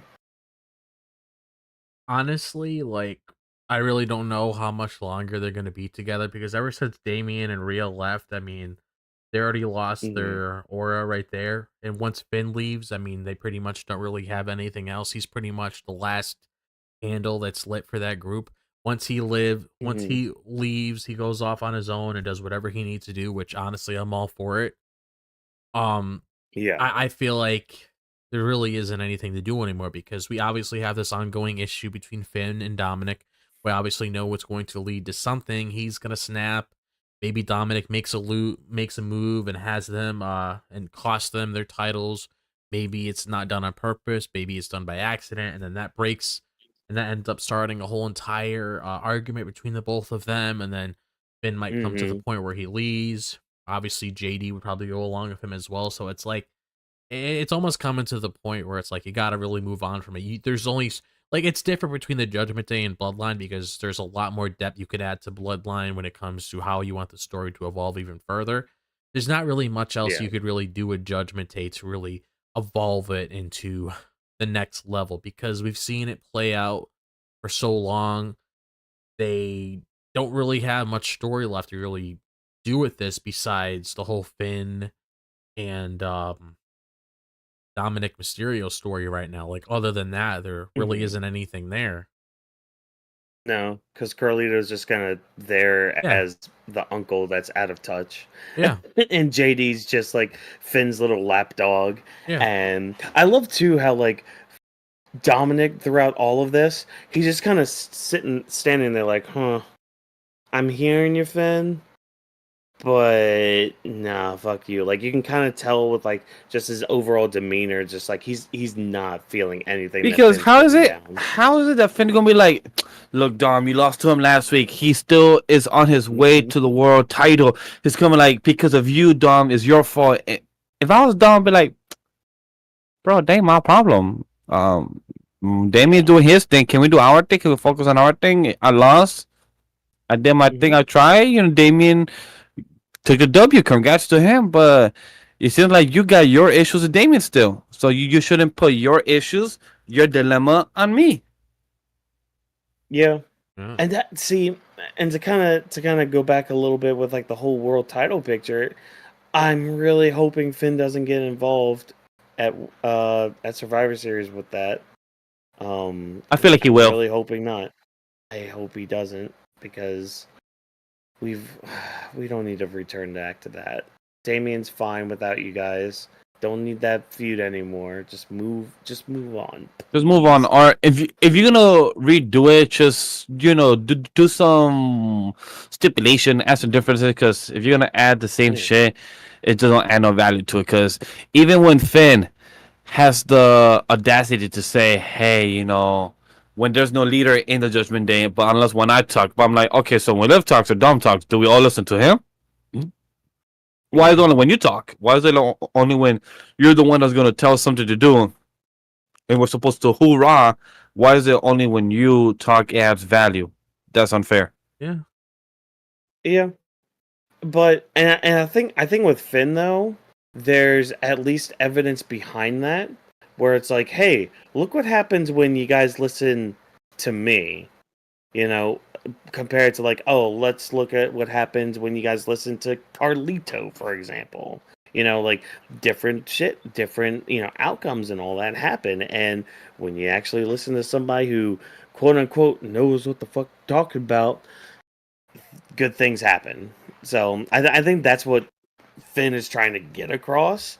And I mean, hell, good things happened tonight when they went and faced the War Raiders in their tag team title match.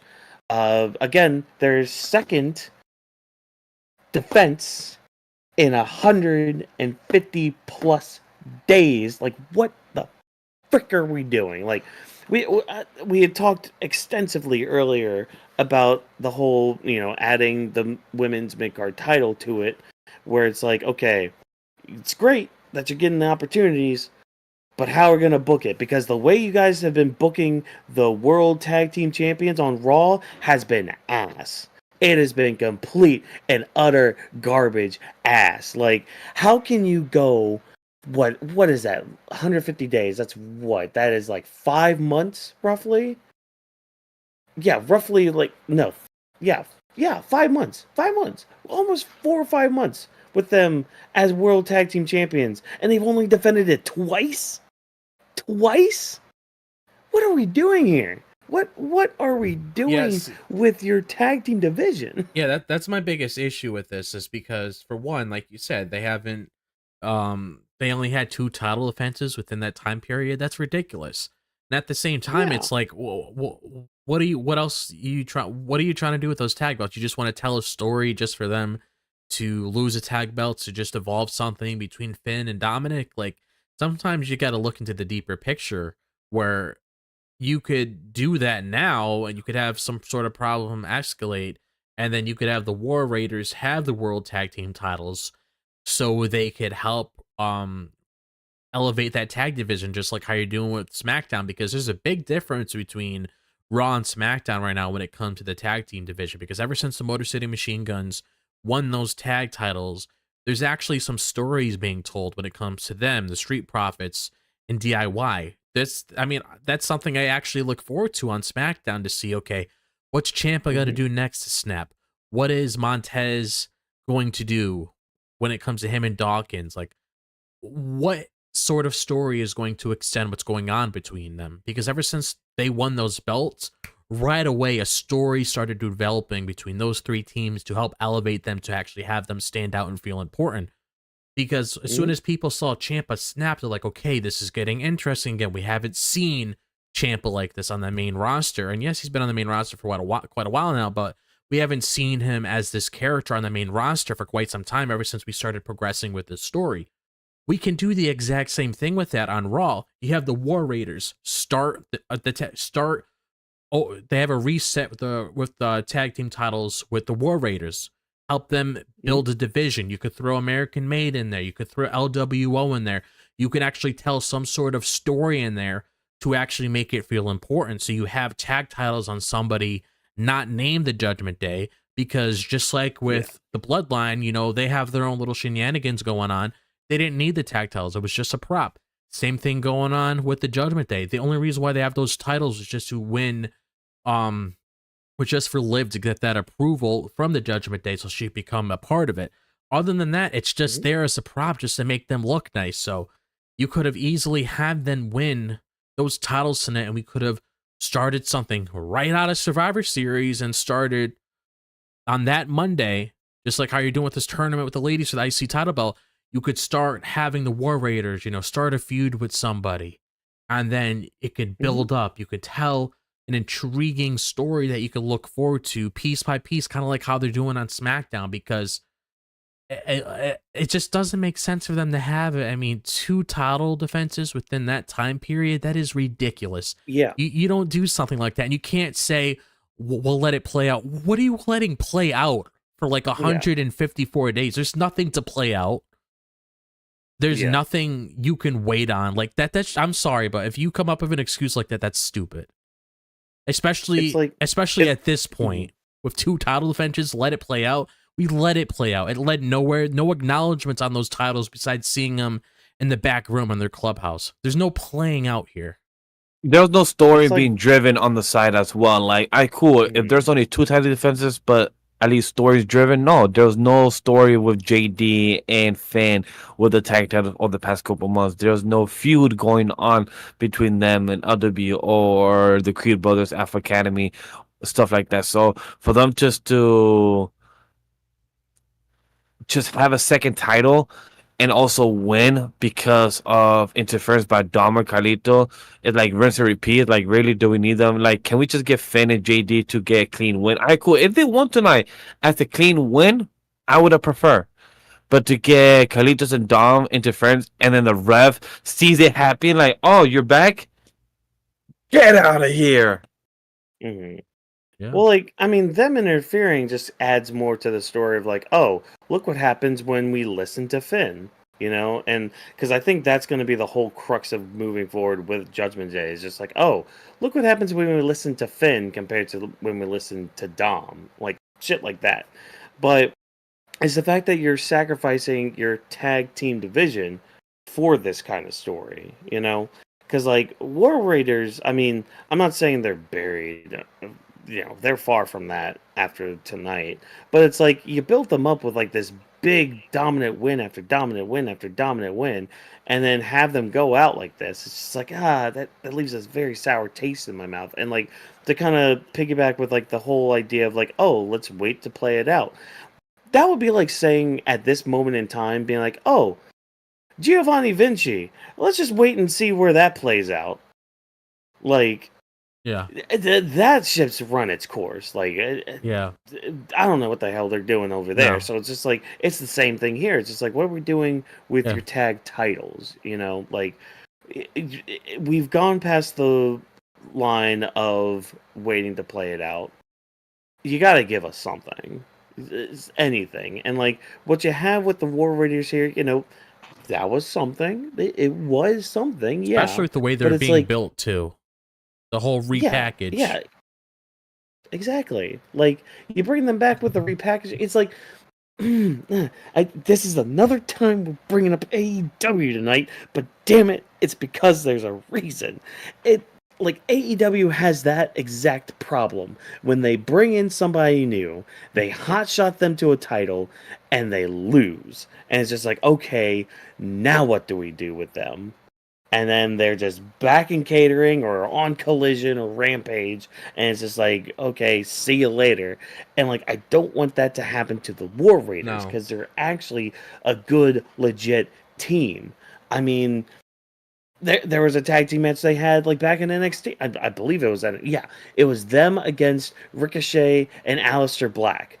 That match slapped. That match was hard, and War Raiders are perfectly capable of a match like that. Like, if you gave the titles to them, then you would see another renaissance, kind of like what's happening on SmackDown right now. We're getting these awesome matches with these people, but like there's also there's something more to it than that, And you could do that with the Judgment Day, but you gotta let them do their thing. You gotta at least have them on screen defending and actually giving a shit about the titles. Like I think Vash, you had mentioned this last week when we were talking about it. They had a segment last week. They didn't even have the titles with them or on them. Nope. Like barely even mentioned. Besides, oh yeah, we have to defend against the War Raiders. And like that's the other thing. They didn't even promote this match until like hours before the show. Yep. Like there was no graphic made. There was nothing to promote that. Oh, by the way, they were just like, oh, by the way, the tag team titles are up for grabs tonight. Just like, oh, great, thanks for that. You promote the whole like, oh, tornado tag match with LWO and the Creeds. You promote the whole Bianca versus Nia Jax thing. What about your tag titles? Promote that. No? Okay, fine. I guess not. Like what the hell are we doing? What the hell are we doing? I really was hoping the World Raiders will win. I'm gonna say that I was really hoping the World Raiders would win. Not that they haven't. Like, when would they get their next chance? Because I don't think we're gonna add another match of Survivor Series right now with these two. I don't think that will be happening. Hopefully, maybe as Saturday night main event, or maybe on a Monday Night Raw. But like, to give these tag titles, World Raiders have been pushed. The story commentary even said it, like, oh my god, these guys have gone through their hell. These guys have gone through the surgeries. They would have been off the shelf for so long. Now they're back to to finish their story. So we hear these amazing stuff for them, but no execution. So very interesting choices. Anybody else have to bitch about this? Like, we even had the Optimist be like, fuck you, what are you doing? Like, we even come on, Triple H. You have our Optimist even questioning you. Yeah. Come on, man. Yeah, do better. I don't get it. I mean, it's like, well, what's the reason to prolong it? Because if anything, this would actually make the story between the Judgment Day more interesting, especially if you're heading into Saturday night's main event, because really wouldn't make sense to really place anything on Survivor Series. But at least you got 2 weeks. You could have possibly pushed something there between them if they lost the titles tonight. Because they're at the point when it comes to their story, I can't really say it's at the same extent as a Judgment Day, because at least they had a lot more that they could really carry when it comes to a story about those belts. But it's pretty much the same thing where it's like they already have a developing story right there that doesn't really need the tag belts. And Liv already has a belt within the group itself, and there's already an ongoing story there that's honestly should be the only one you pay attention to, because that's the only one you really do pay attention to that has a title in the picture as it is. So it's like, you take away the titles from them tonight, it would have been perfect. I'm just not a big fan of like repackaging somebody, making them look super dominant, giving them back their old gimmick, giving them back their old theme, giving them back their old look, putting them in a position where they haven't been in a very long time, and then just taking it all away like that. It's just, and you can't really say it, like the whole let it play out thing. Like, will they become world champions one day? Sure. But it's like at the same time, you can't really say let it play out, because it's like there really isn't anything to play out with this tag title reign. It's pretty much a reign of terror at this point, if I'm being completely honest, when it comes to the titles just being neglected. There's just too much neglect. At least the Bloodline, they actually had matches. Yeah. At least it led to a big moment, you know? Like, and that's the thing, like, later on down the road, like, if this does end up leading towards something, you know, we'll revisit this conversation, you know? We'll revisit it and be like, okay, how do we think now that, you know, things have played out the way they did, you know? And it could just be another echo of this exact conversation, or, you know, maybe they turn things around to make things feel better going forward with the tag division on Monday Night Raw. But any more complaints with this part? Because, like, okay, the match itself was fine. Like, don't get me wrong, the match itself was all right. And again, like, I was telling Drop this earlier too before we started.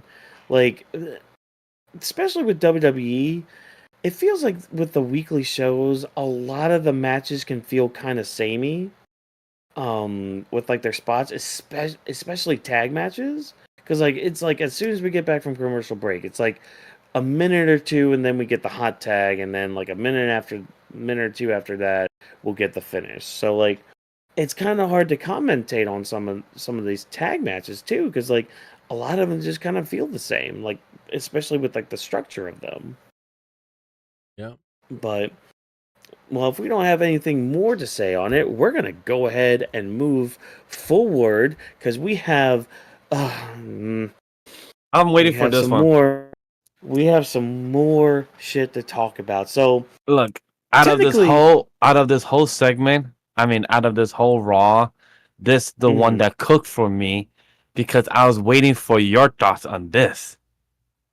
Well, you'll hear my thoughts, all right, because we have, well, the New Day versus, air quotes, like Dr. Evil, versus Alpha Academy. So, like, this was a squash match, because, you know, Xavier and Kofi couldn't get onto the same page even at the start of the match, so there's nothing to even do with the match. But, like, before the match, we get a promo for next week's Raw, because we're going to celebrate the New Day 10th anniversary next week.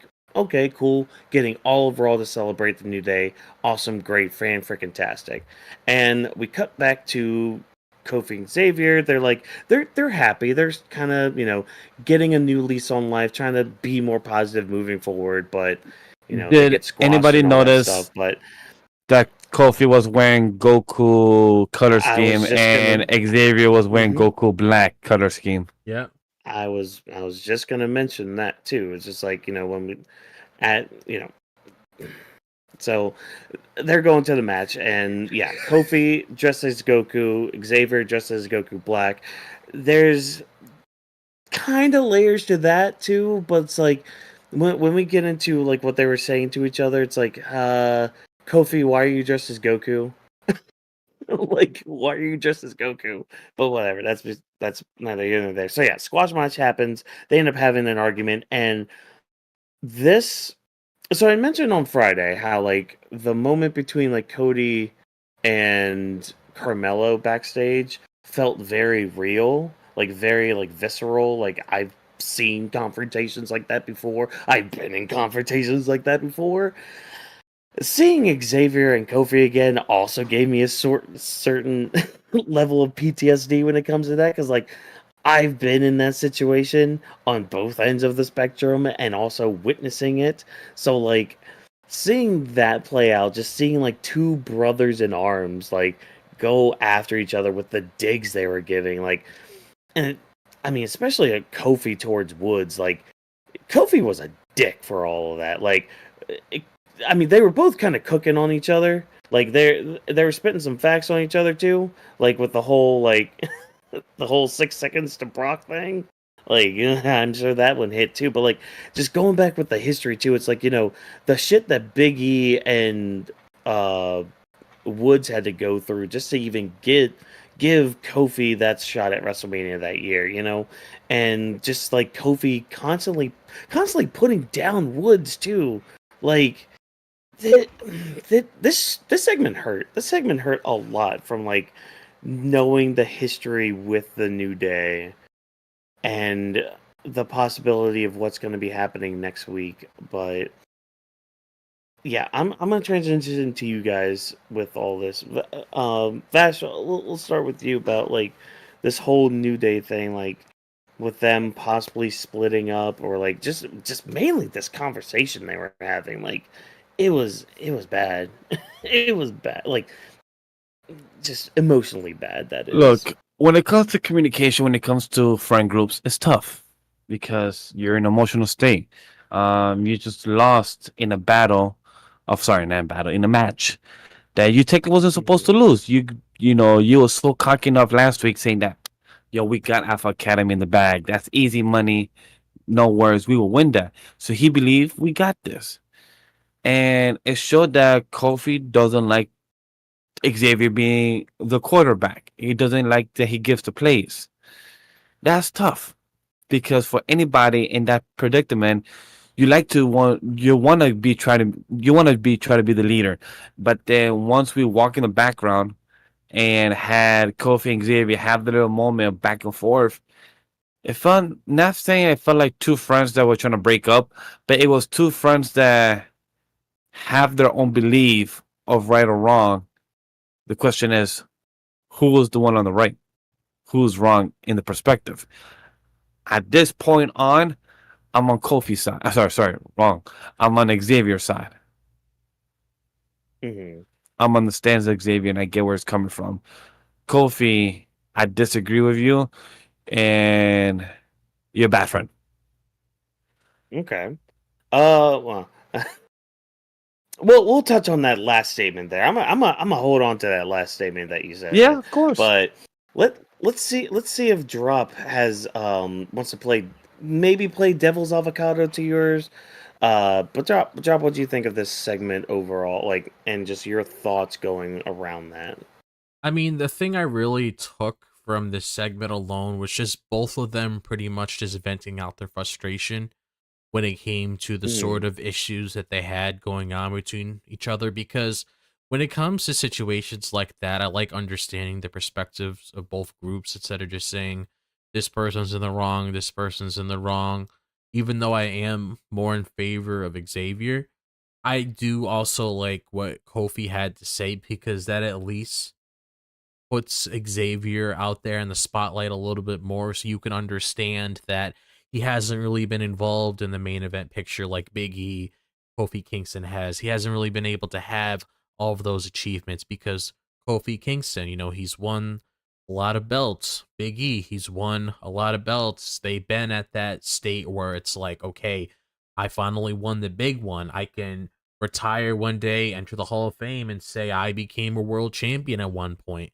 They all had those obstacles to overcome, and then they eventually overcame it when it came to Kofi Mania, when it came to Big E cashing in on Bobby Lashley and winning the world title, when it came to the WWE Championship.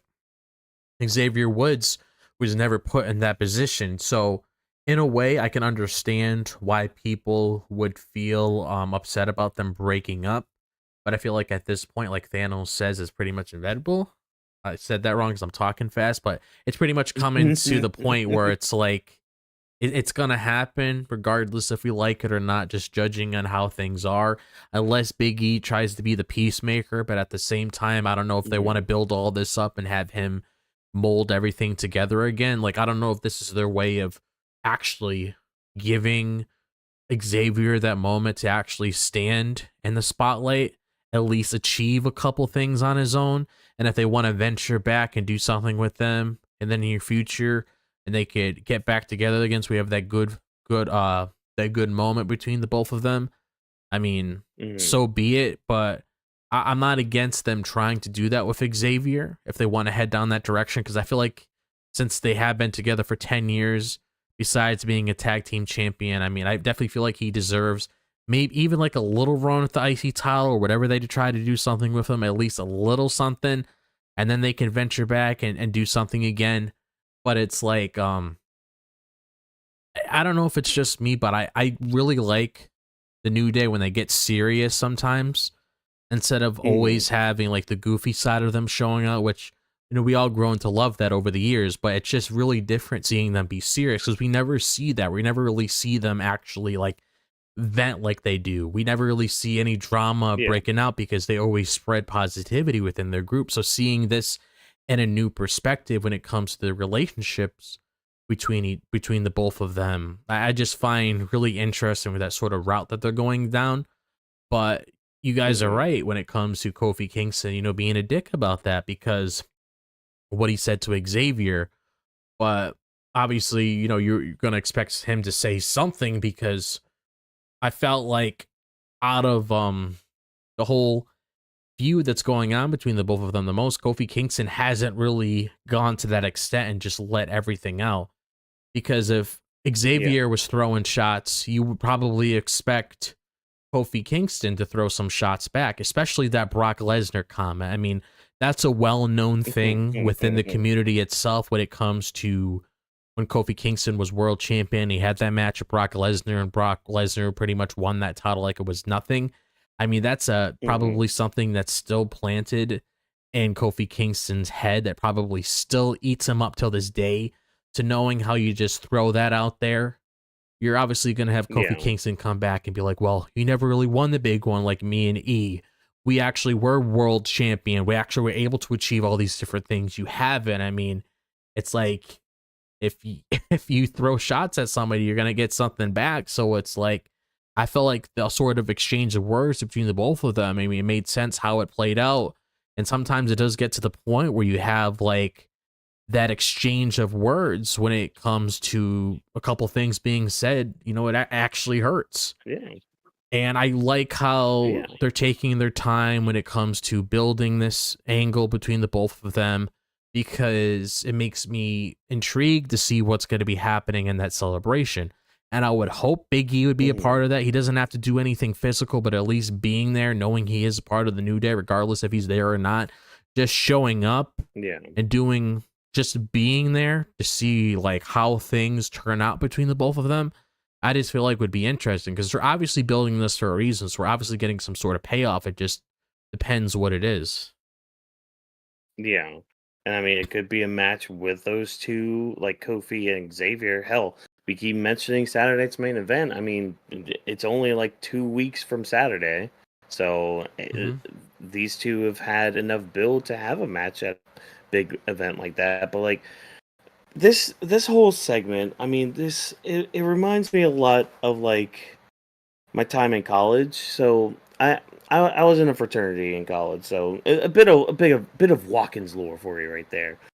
But like there were times where like we had to get real with each other, you know, and it's like you don't. To quote one donkey from Shrek, only a true friend could be that truly honest.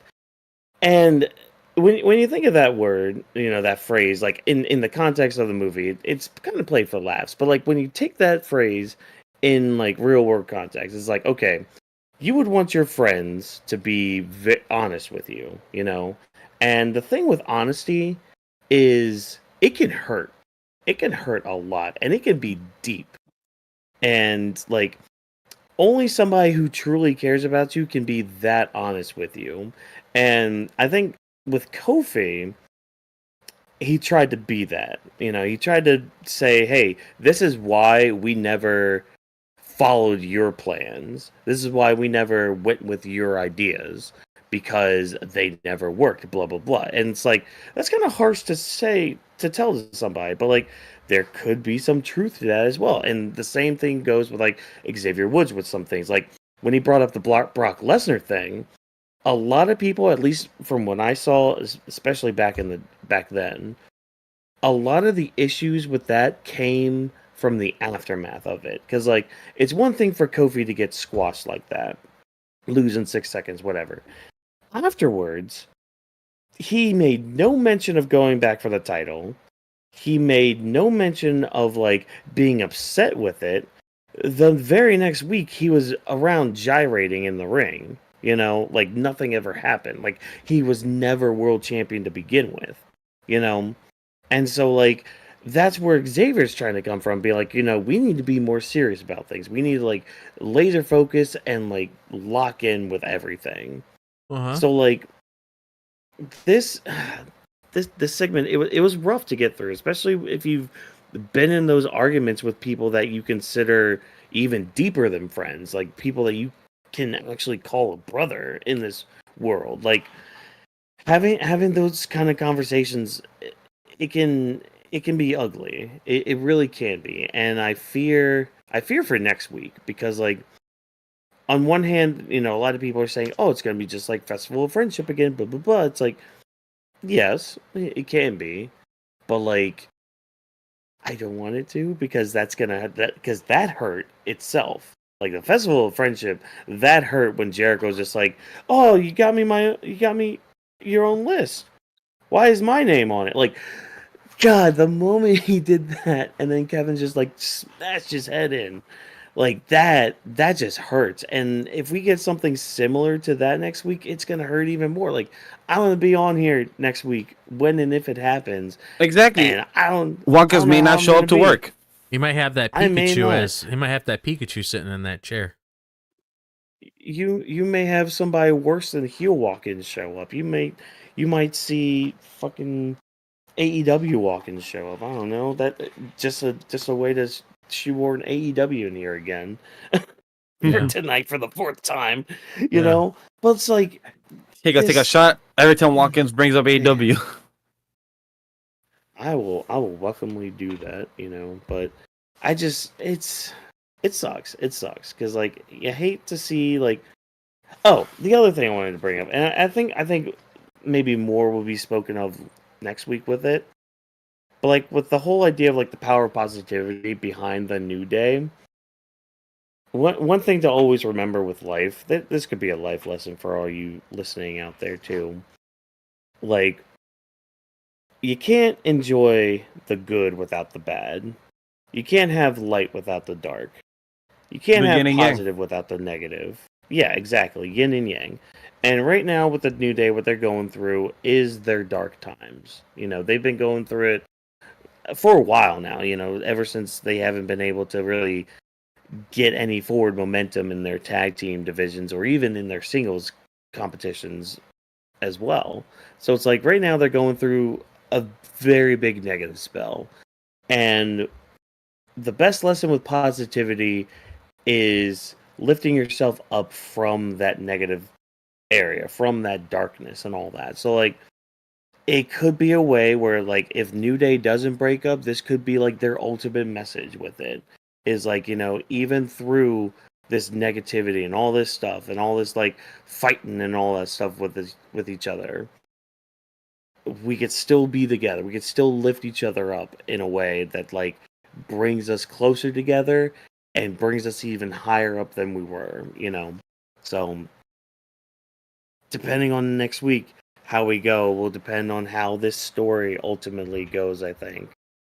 But, yeah, the story of the New Day has a been lot. cooking since the past 4 or 5 months. Now it finally has started to reach its end and see where's the end of the beginning and where's the beginning of the end. Yeah. So, yeah. Do we have anything else really more to say? If you guys didn't watch this segment, definitely go watch it. Definitely, you know, I think WWE put the clip up already on their YouTube. Go watch it, because, like, it definitely was really the highlight good of the show. Like, that's probably the one thing that, actually, I will say that probably was the one thing that really stood out on this show. Because I think it felt the most real. Like, being told and screamed at by your best friend saying that where's your flaws and why are things not working out, and then you have to rebuttal and talk shit, is like the most real that you could compare and relate to. Yeah, because nobody wants to hear about their flaws. Nobody wants to hear that shit. Nope. You Fuck know, no. like nobody wants to hear that. But again, just like what freaking Donkey said, only a true friend can be that truly honest. And if you have a friend who will come at you, um, now don't get me wrong, I'm not saying go out and just like call people out on shit, without like wanting to help them and all that, because that's just being a dick right there. But it's like it's going up to somebody and be like, hey man, you're fucking up a lot. What's up? It's like shit like that. Like that's how you do it positively. Kofi, gosh, get into your mind with the freaking positivity and all that. But anything else we want to add for the New Day's little segment here tonight? No. I'm hearing a resounding no. So let's move on to our last little bit, which probably won't take too long to talk about. We had a short little thing with the Final Testament tonight where The Miz comes into their little room, says, hey, I saw the Wyatts. Let's, we got to get out of here. But Karrion Kross wants to go beat him up. So him, Miz, AOP walk out. Scarlet stays in there. And Nikki Cross comes in, destroys the place, and basically scares Scarlet straight or whatever. Just a little, like, almost like a crawling to wherever we're going with this. But I was just curious, did you guys have any thoughts with this segment? I mean, I thought it was fine. It's just, it just kind of existed. Really, The one thing just I would slowly appreciate pushing things forward. is Karrion Kross and his tweets or his little vignettes online of him adding more story Yes. to the Bray Wyatt's the Wyatt Six storyline, and how he feels very close to home to this, because if people aren't aware, go check out the videos, the vignettes of him posting out in the park or out in the boardwalk. I don't know where the fuck he's at, but it's very intriguing because the two things I took out of this, he feels very connected to this because he has a butterfly. Sorry, not butterfly. He has a firefly tattoo of how he's connected to Bray Wyatt and all this when it first happened a year ago. Two, in 2023, he also said that he was originally supposed to do a story with Bray Wyatt before his passing. Now, a year later, he's doing a story with the Wyatt Six. So he feels like all this has come full circle, how he is resonate to this. So it makes a lot of sense. It's appreciated. When it comes to this segment itself, I love that Nikki Cross is crossing paths with Scarlet. We have seen or heard Scarlet in the live shows. She does a bit of wrestling still in the live shows, but nothing in the main show, nothing on the TV side, but how slowly starting to show. So that's good for her, good for them. The story for the White Six, the Five Testament, is more of a slow cook compared to Alpha Academy. I mean, not Alpha. It's compared to American Made versus the White Six. It's more slow cooking and more here and there. For this alone, I've noticed that the Final Testament is starting to wear like a suit and tie, or start to be taken more serious as well, working with the Miz. So that's one thing I'm starting to appreciate, that the Final Testament is starting to look more grounded, starting to be more serious as an opponent. The question is, where is it going to lead off to once we reach our next fight or the next brawl once it happens? Right. Yeah. Yeah, and I mean, I do like the team up with Karrion Kross and Miz, because it's almost like Karrion Kross has Miz hostage Yeah. a lot of the time. Where like Miz wanted to run away and Kross is just like, nah, they don't know we're here. So it's like, okay, cool, neat, we're doing that. But Job, did you have any thoughts on this little segment we had? Like my overall thoughts with this, really, I just want to see where it leads to. Like that's my big question. Like, it's cool getting Miz involved across, because I mean, I feel like as of this moment, it's probably a little more interesting than the whole Gable stuff that went on with the Wyatt Six, because for the most part, it was just the Wyatts just beating them up over and over and over again. But at least there's a little something here that you can look forward to throughout the week. Mm-hmm. Whenever we get a new episode of Raw to see exactly how this progresses. But I just really want to see where it leads to. Like, I thought the best thing that they really could, if they actually did build this up a little bit more, is they could have done an elimination match at Survivor Series with the Final Testament and the Wyatt Six, because the Wyatt Six hasn't been on a PLE yet, and the Final Testament hasn't been on a PLE since WrestleMania. So it's like, if they wanted to give us that little Survivor Series feel, they could have done like elimination match between these two, and you could have had it come down to like Cross and Uncle Howdy, something along the lines of that, just to see like how it unfolds from there. But I mean, and also like they have like a similar theme in common when it comes to their overall presentation, so that's another reason why it works when it comes to the whole dark and mysterious look when it comes to the Final Testament and the Wyatt Six. But it's like, other than that, I just want to see like the payoff, because we've seen them going back and forth, hunting each other down. What's the next step? Like, when's the match? How is it going to progress from there? Because I just want to see it move on to the next chapter when it comes to, okay. Yeah, just give us a little bit more. And like, again, Karrion Kross has been good with his online presence, so that's been helping to kind of push the story a little bit forward. So like, like Vash was telling you guys, there is a lot of depth with all of this going forward. But yeah, all right. Well, hey, that was basically Raw tonight. I mean, again, we got the go home show for Survivor Series, and you know what? Out of all the go home shows of the year, this was all right. I mean, no other notes to really go on with that. I mean, again, some good story progression from things like the New Day, and kind of plotting together around with like Judgment Day and Final Testament and all that. The women's stuff obviously was pretty dang good. We're getting our Bianca Nia Jax match. That was fine and all that. The teams are basically set. Except for, the fifth person that, oh no, wonder who's going to be the fifth person for the women. I don't know. It could be freaking Scarlet. We saw her tonight. She could be probably part of the face women's team and all that stuff. And then, like, Gunther, just destroy Damian Priest. Just obliterate him. Just go up to him, give him a nice Hakai, and be done with it, But Vash, what do you think of Raw overall tonight? Or at least, yeah. Yeah, I can't wait to hear your guys' back thoughts on the women's Intercontinental title. Can't wait to hear you guys' thoughts on this. I'm excited for it. Just my skeptical of how we're going to lead up to it. Because right now, a lot of people online was saying like, hey, how are you going to have a mid-card title if you guys don't know how to control your tag titles for the woman? You guys take out Jade. All these things. Look, you guys are bringing valuable opinions. But the thing is, I'll say this.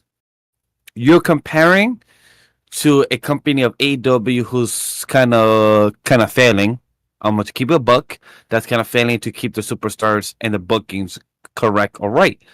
And you're comparing the old regime to the new regime of WWE, of how the booking right now under the regime of Triple H era over the past year has been booked, comparing to the past 25, 40 years of WWE has been booked by somebody else. He's not here no more. We're about to enter a new era in January of a 3-hour show of Raw and a 3-hour show of SmackDown week to week. So we're about to have a mid-card title that hopefully will tell stories, weeks to be told for the mid-card title, and then transition into that person that doesn't need the mid-card title anymore into becoming the main star for the World title or for the WWE title.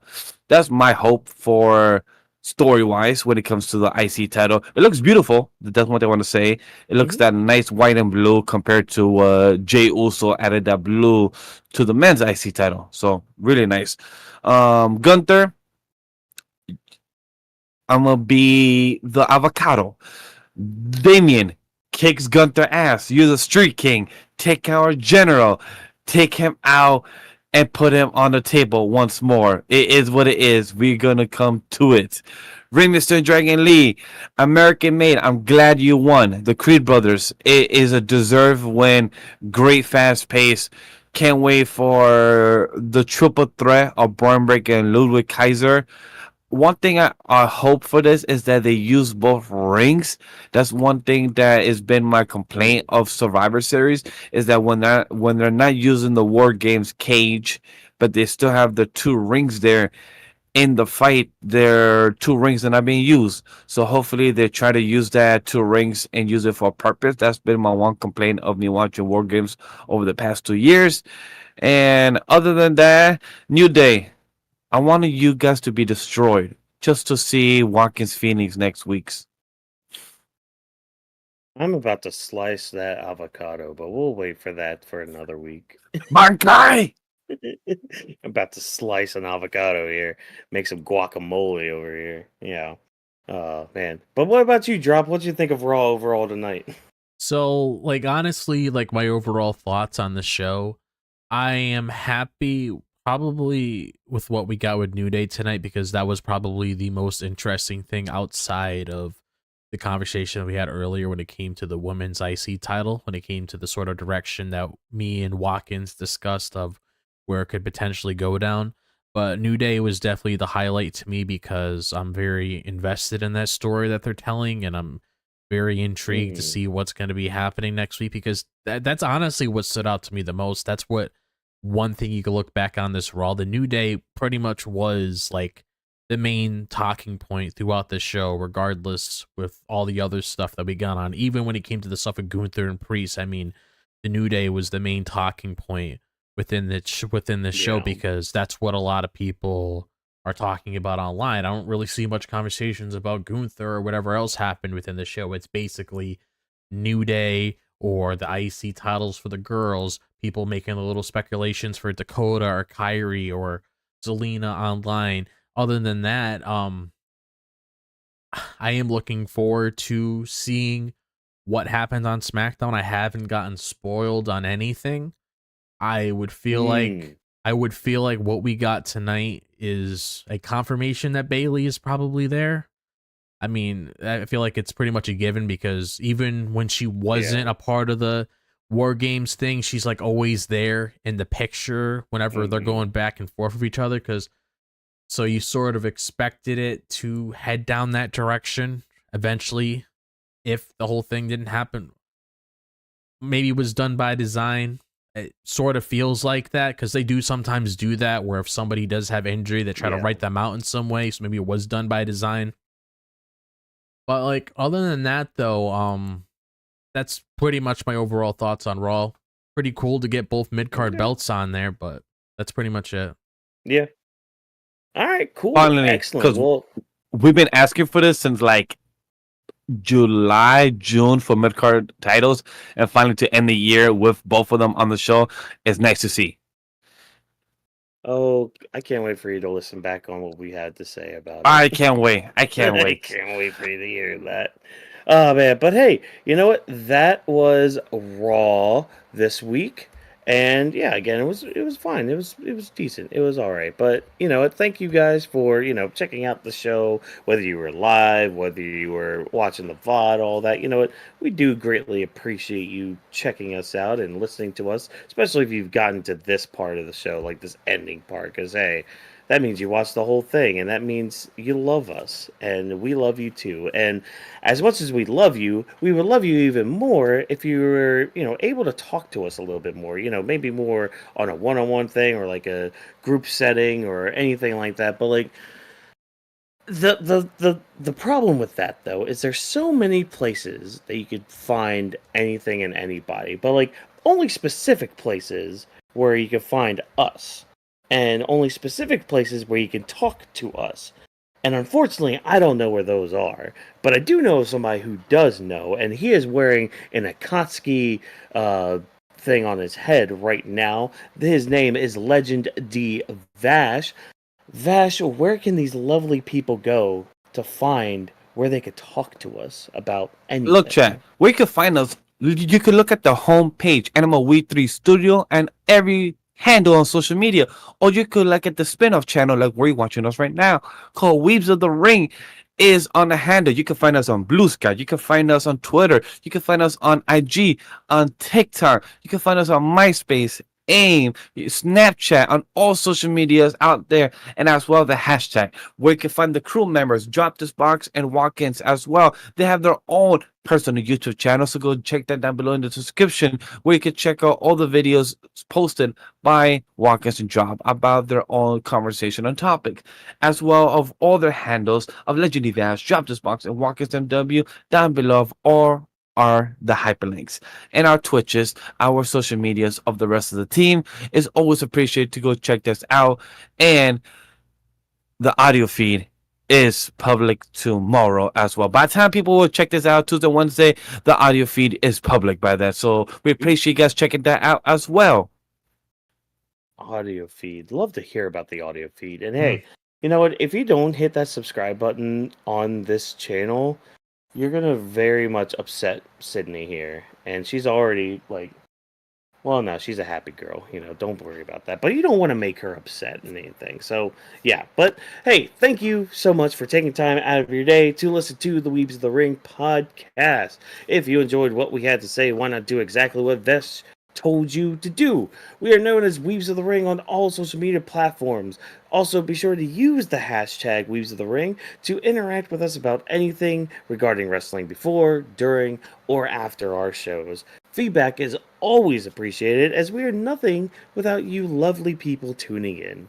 Weebs of the Ring is presented by Animo Wii Studio, thanks to our production team of everyone, young, old, and all in the middle, for all your hard work that you do. And thank you once again for joining us, and remember, no stunt grannies were harmed in the recording of this podcast.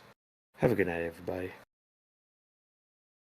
And we will see you guys for Friday Night SmackDown, the last show before Survivor Series, which should be a banger on Saturday. So, see you guys next time.